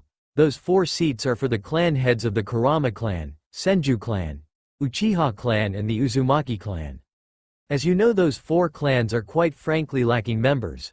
Tsunadeheim was among the last known Senju within Konoha. You are among the last known Uzumaki clan members within Konoha. And finally, your former teammate Sasuke is the last known Uchiha. As for the Kurama clan, their heir is still unable to fulfill her duties, seeing as how she is still trying to master her abilities," she explained. Naruto nodded at the logical argument. He did in fact remember the pale girl known as Yakumo Kurama. He only hoped she was doing well wherever she was.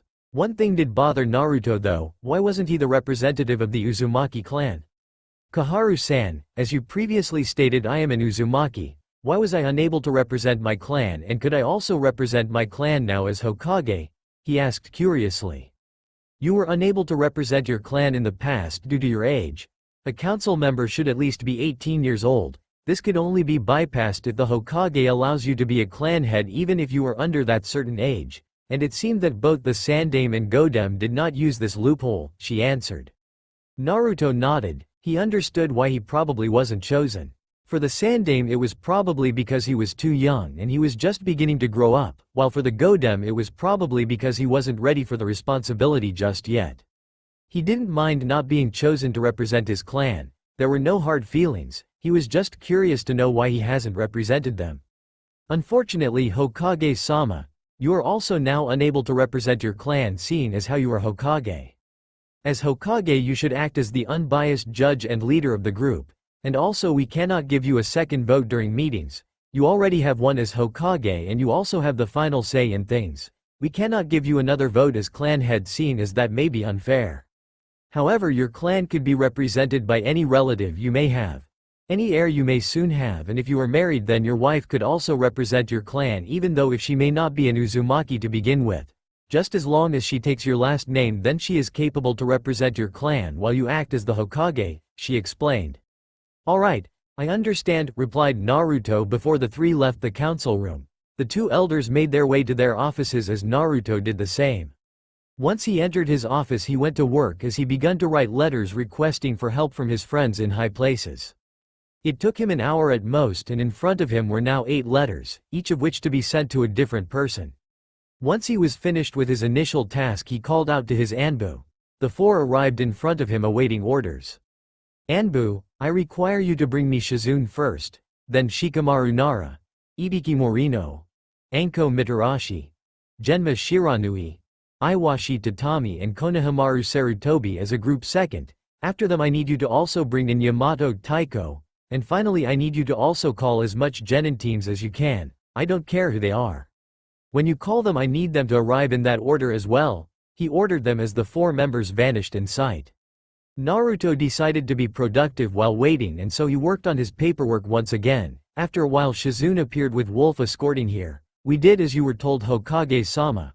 We brought Shizune-san and the others you called for are waiting in the lounge, he said to the Hokage.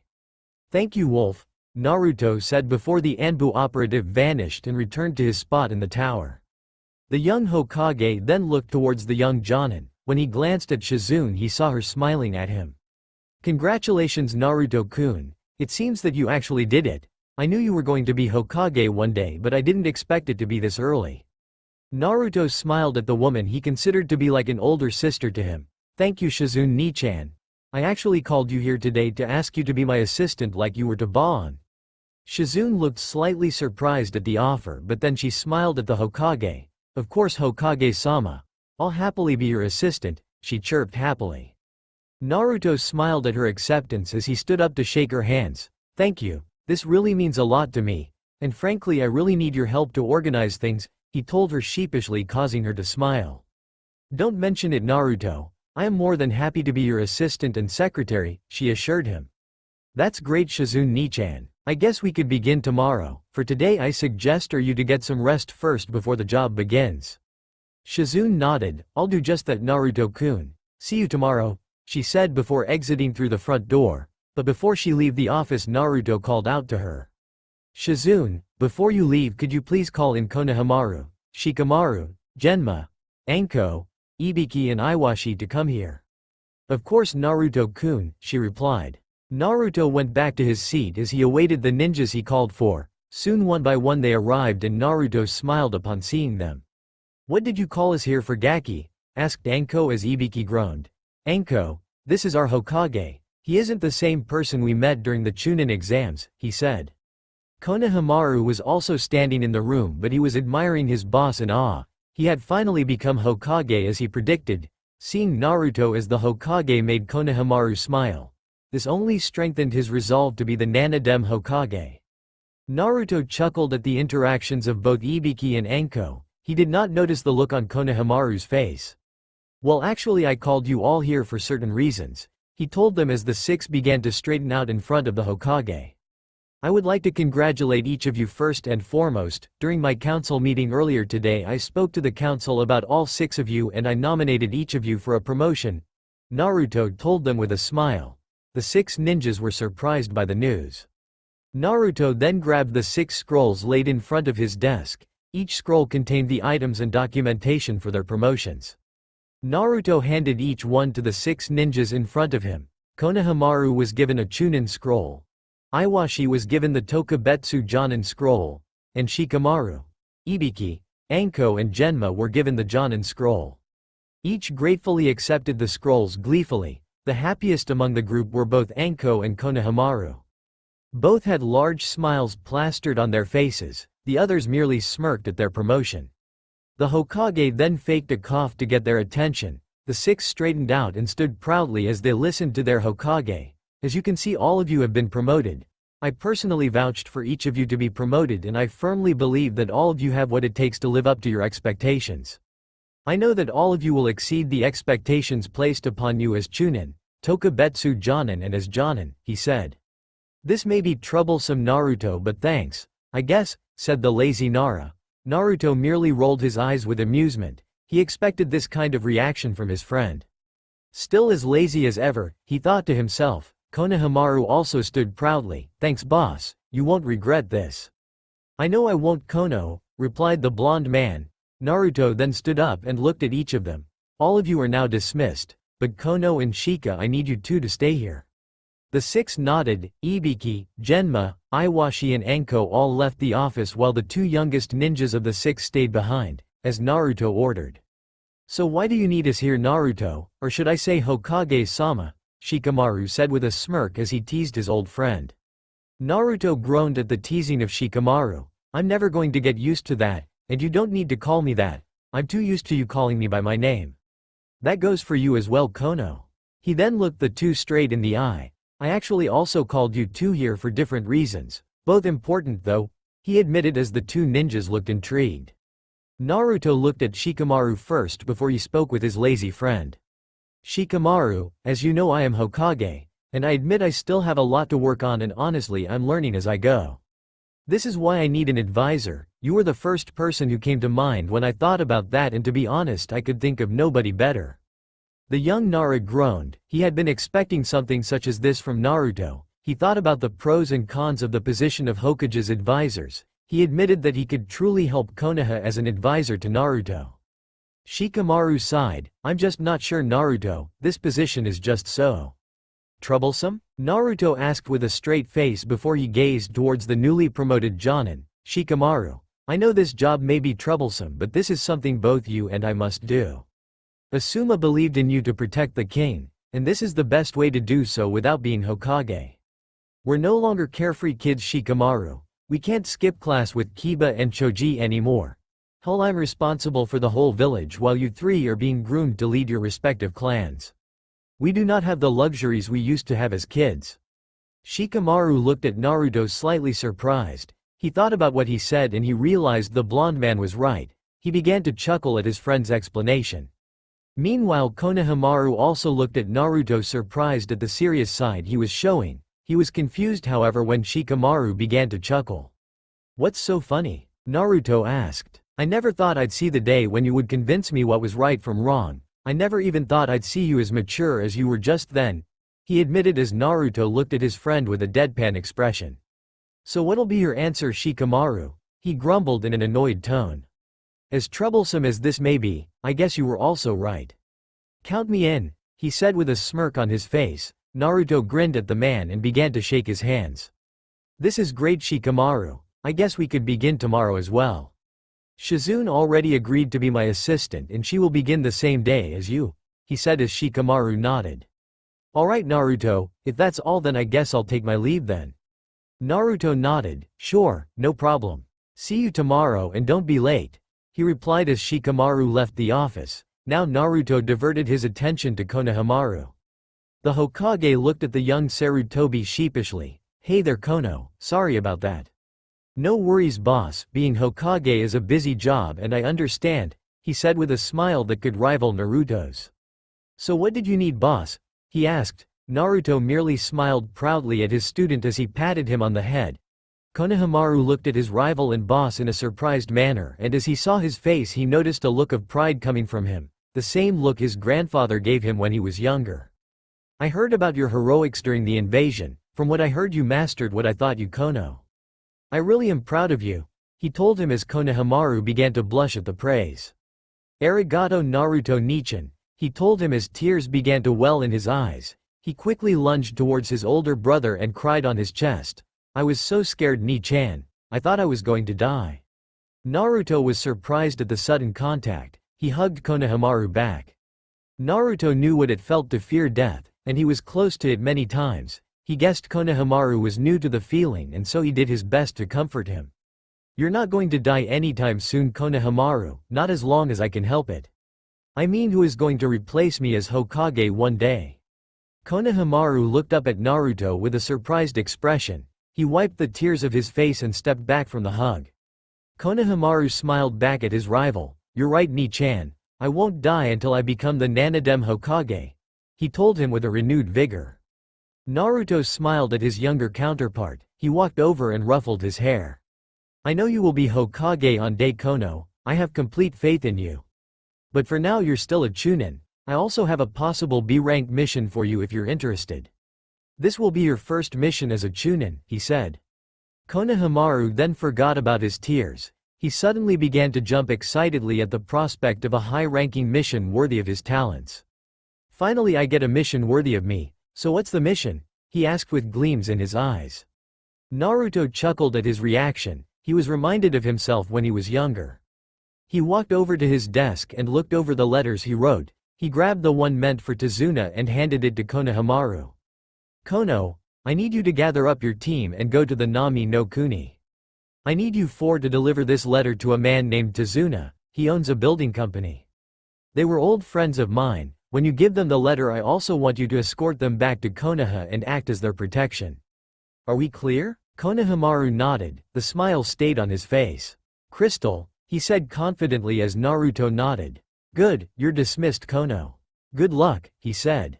Once Naruto was done talking with Konohamaru, Naruto waited patiently for Yamato to arrive in his office.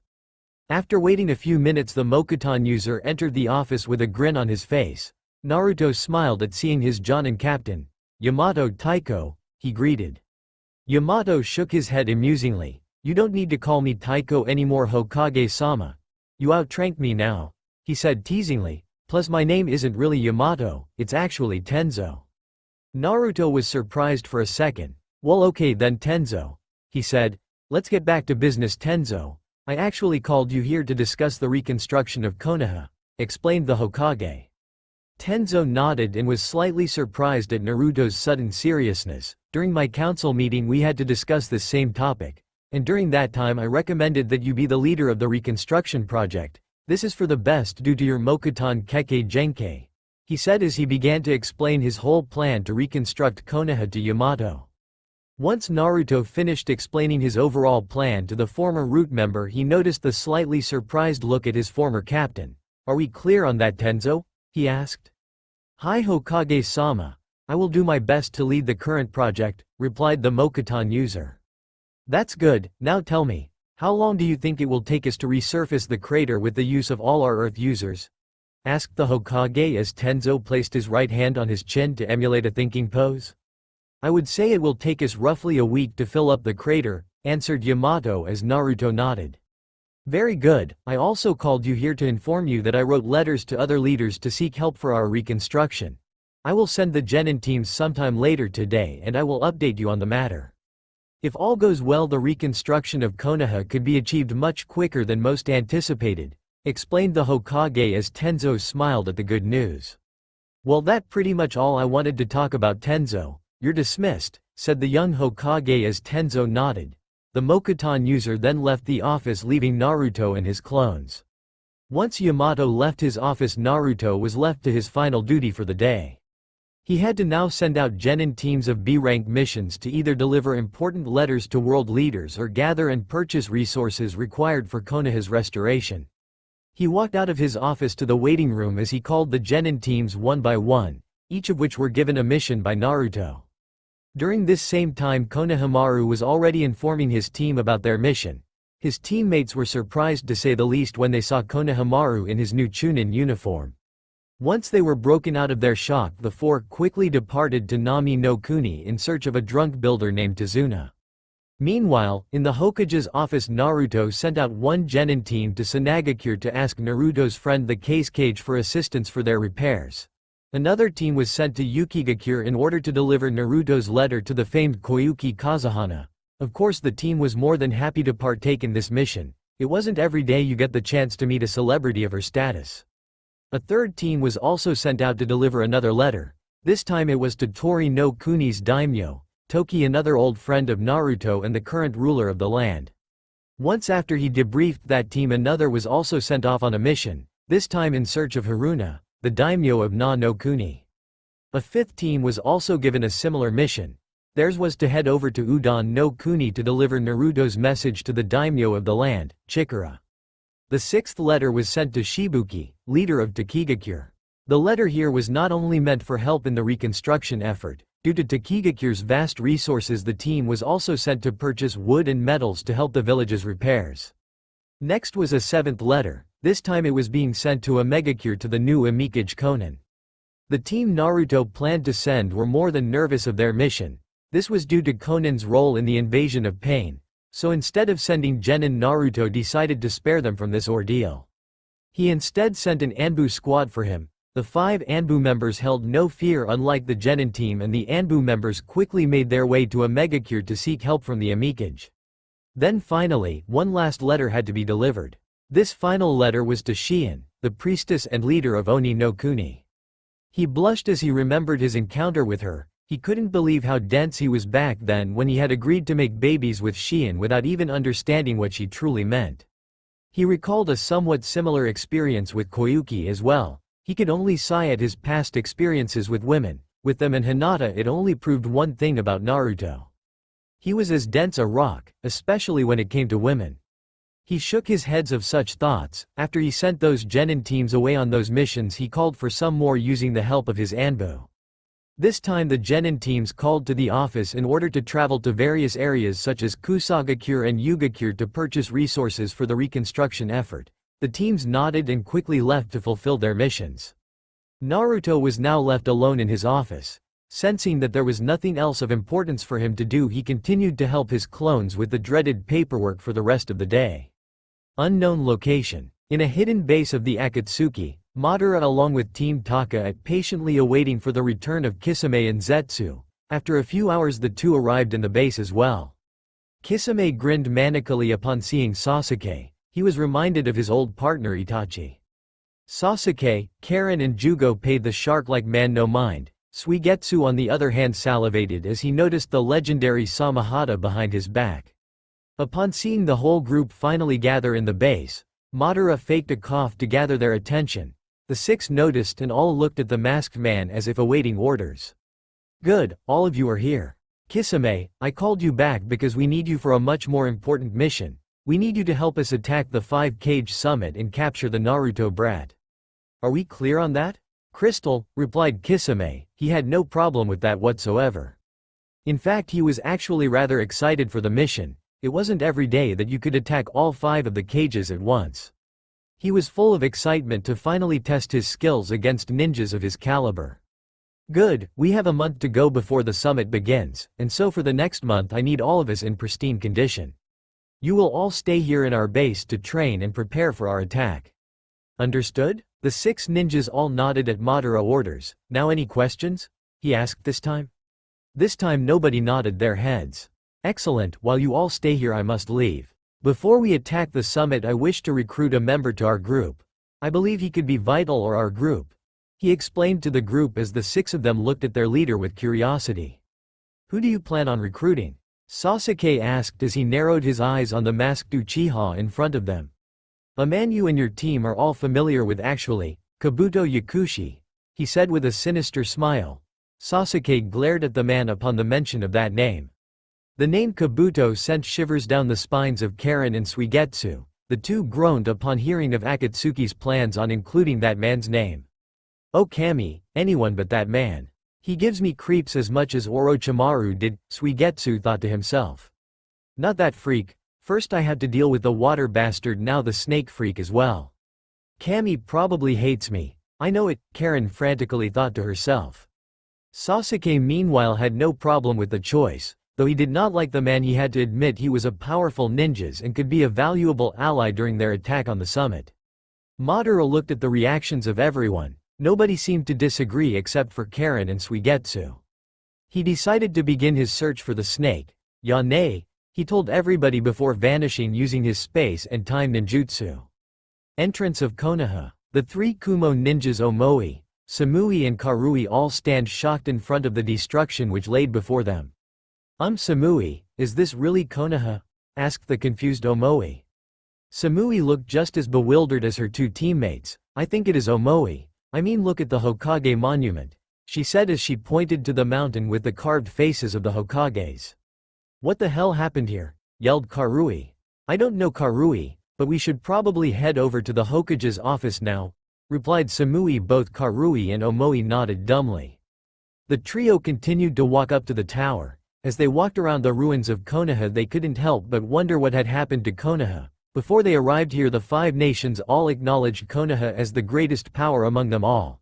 But now as they walked around the crater now known as Konoha they couldn't help but wonder what kind of power or attack could have led to such destruction.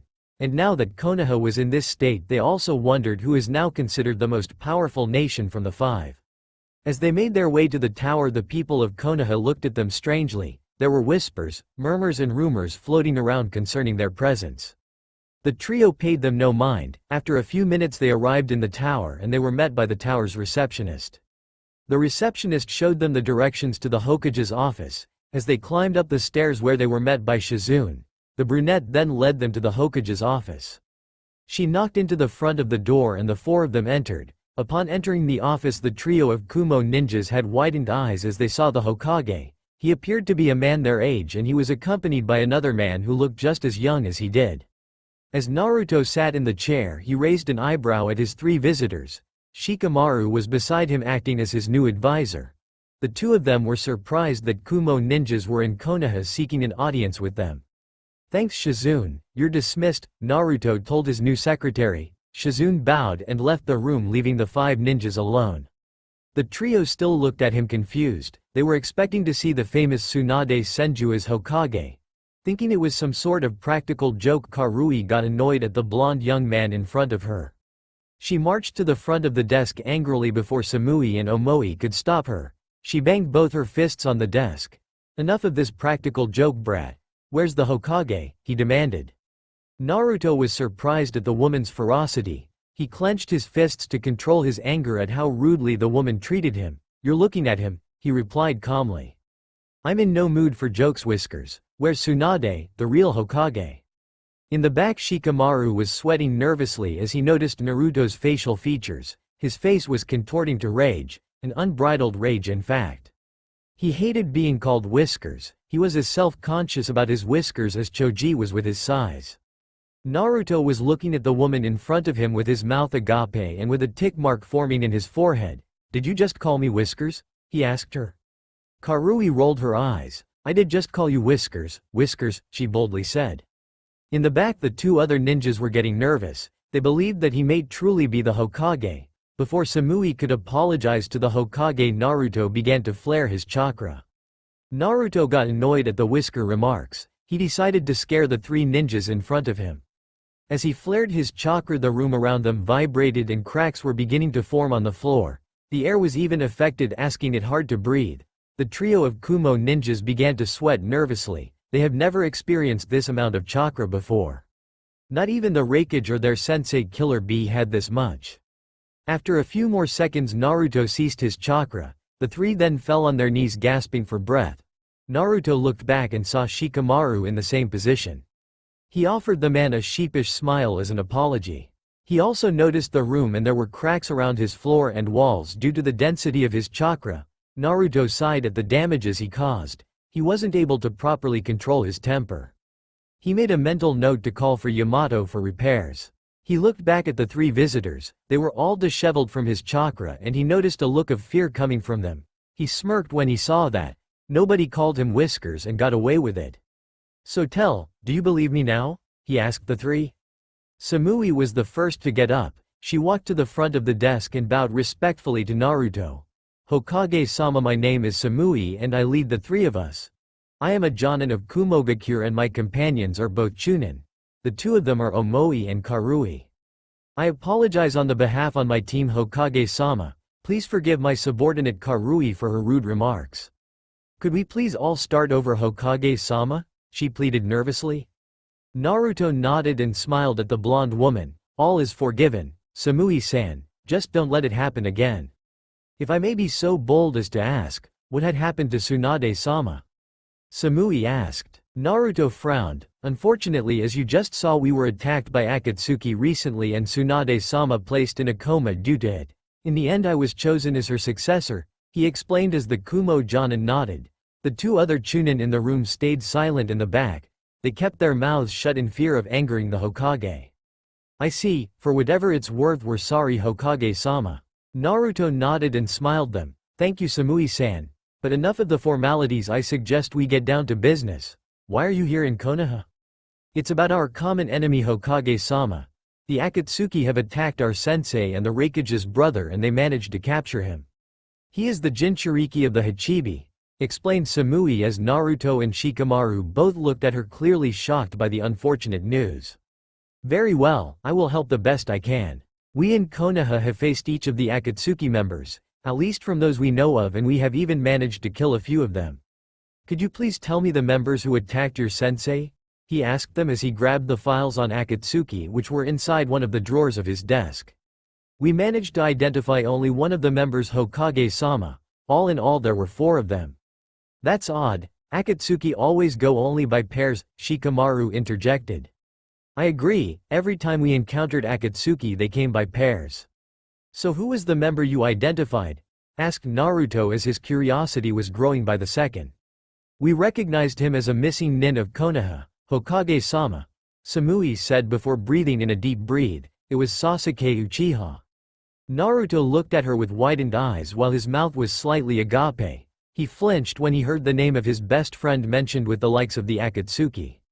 Shikamaru glanced towards Naruto to see his reaction, and he noticed Naruto attempting to hide his emotions but only failing in doing so. "What did you say? Are you certain it was him?" he asked frantically as she continually nodded. "Hi Hokage-sama, he matched the description and he even used his Sharingan," she said. Naruto looked down on his desk, averting eye contact from the three Kumo ninjas. His mind and emotions were all over the place. He couldn't believe Sasuke had joined Akatsuki. It couldn't be the same Sasuke, but even though he continually attempted to deny it, in the back of his mind he knew they were speaking the truth. The Kumo ninjas and Shikamaru looked at Naruto worriedly. He hadn't spoken for at least a couple of minutes. Naruto shook his head after he realized that the four other people in the room were staring at him questionably. "I'm sorry Samui-san, but I can't help you with this." Karui then lost her temper once more. "Why can't you help us? This is an urgent matter. If you say Akatsuki really did destroy your village, why can't you give us any information about them?" Samui looked in the Chunin and hushed her. "Karui, stop. We don't want to further anger the Hokage after your display earlier," she whispered to her as she nodded reluctantly. Karui then looked back at Naruto and bowed before walking back to Omoi. "I apologize once more Hokage-sama, but she is right. Why can't you tell us any information on the man? He clearly betrayed your village and attacked our sensei. He is a threat to us all," Samui told Naruto. "I'm truly sorry Samui-san, but there is nothing I could tell you. As you stated, he is a rogue ninja. He left the village 3 years ago for Orochimaru. All I could tell you is that he wields the Sharingan and nothing more. We simply have not seen him in years and thus we lack any substantial knowledge on his strengths and weaknesses," Naruto lied coolly. Samui still looked hesitant to believe Naruto, but she was forced to at this point. "Now, is there anything else Samui-san?" Samui nodded as she remembered the main purpose of their visit. "Actually yes Hokage-sama. The Raikage sent us here to inform you of a 5-Kage summit. He asks for you to be present in this event, and it is to take place within the end of the month in Tetsu no Kuni. The Tsuchikage, Case Cage and the Mizukage have all accepted the invitation. All we're waiting for is for you." Naruto soaked in the information. He nodded at the three of them. "Tell him I'll be there, thank you," he told them. The three Kumo ninjas bowed before the Hokage respectfully. Samui thanked Naruto on their behalf and then the three left the office to return to their home. Their mission was complete. Once the three were gone, Naruto sighed at the revelation. He slumped at the news of his best friend. With his current emotions being a mess, he looked under the desk and opened the lowest drawer. Upon opening it, Naruto smiled as he found the sake Tsunade had left. Naruto went in to grab it, but before he got there he suddenly couldn't move his body. He had forgotten about his advisor's presence in the room. "Usually I won't let you drink this early and on the job. But quite frankly, after hearing the troublesome news, I think I need a drink myself," Shikamaru admitted. He let go of his bind on Naruto and the blonde young man brought out the sake and 2 cups, one for each of them. "We can't get too drunk Naruto, we'll only drink a little. We cannot make this a habit," Shikamaru warned Naruto. The Hokage nodded and he prepared their drinks. Once the drinks were prepared, both of them quickly drank their first glass. "What do you think about all this Shikamaru? Honestly, first day on the job and it's already troublesome. If I was in your position, I believe it's time to forget about your promise. Sasuke has made his choice Naruto. If I was you, I would have given them the information they needed, but then again you're the Hokage and I'm just your advisor. The final decision will always be yours," he told him firmly. "You don't understand Shikamaru. Sasuke was like a brother to me. Sakura also loves him. I can't get in the way of her happiness. As much as I love her, she will always love the Teme, and as much as it hurts, I could still live with that, knowing that she's at least happy with him." Shikamaru sighed. "I don't claim to understand Naruto. I don't have the connection you, Sakura and Sasuke have. All I'm saying is what I would do in your position and what I would advise for you to do." "So what are you going to do now?" he asked calmly before drinking another cup of sake. Naruto shrugged. "I don't know what to do. I guess I'll think over the situation and make a decision as soon as I can." I'm just too conflicted on the matter, he admitted sadly. No longer wanting to speak about this depressing topic, the two instead began to drink their problems away. But one thing nobody noticed was the ink mouse hidden in the dark corner of the room. Once the two began to drink, the mouse scurried on its way to return to the one who summoned it. As it ran out of the tower and into a tent, it quickly ran to the lone individual inside the tent. The lone individual was a pale and skinny young man. He grabbed the ink mouse and dropped it into a blank scroll. Soon the ink mouse turned into words which informed the man about the meeting which took place with the Hokage just earlier. The young man sighed, "I'm sorry Naruto, you and the rest of Team 7 have been good to me and you have been an invaluable friend, but I can no longer disobey Danzo-sama," he thought to himself as his fingers grazed the new seal which adorned his forehead. He couldn't help but clench his fists in anger. He was being forced to betray his friends. His master was once again using him as a disposable weapon, but this time it was to be against the man who changed his life for the better. Unfortunately, though, with his current situation he was unable to disobey his master's wishes, and so with a heavy heart sigh made his way back to Danzo to inform the man of the upcoming summit meeting and of Sasuke Uchiha's involvement with the Akatsuki. That's all for now. If you enjoy, then please like, share and do comments.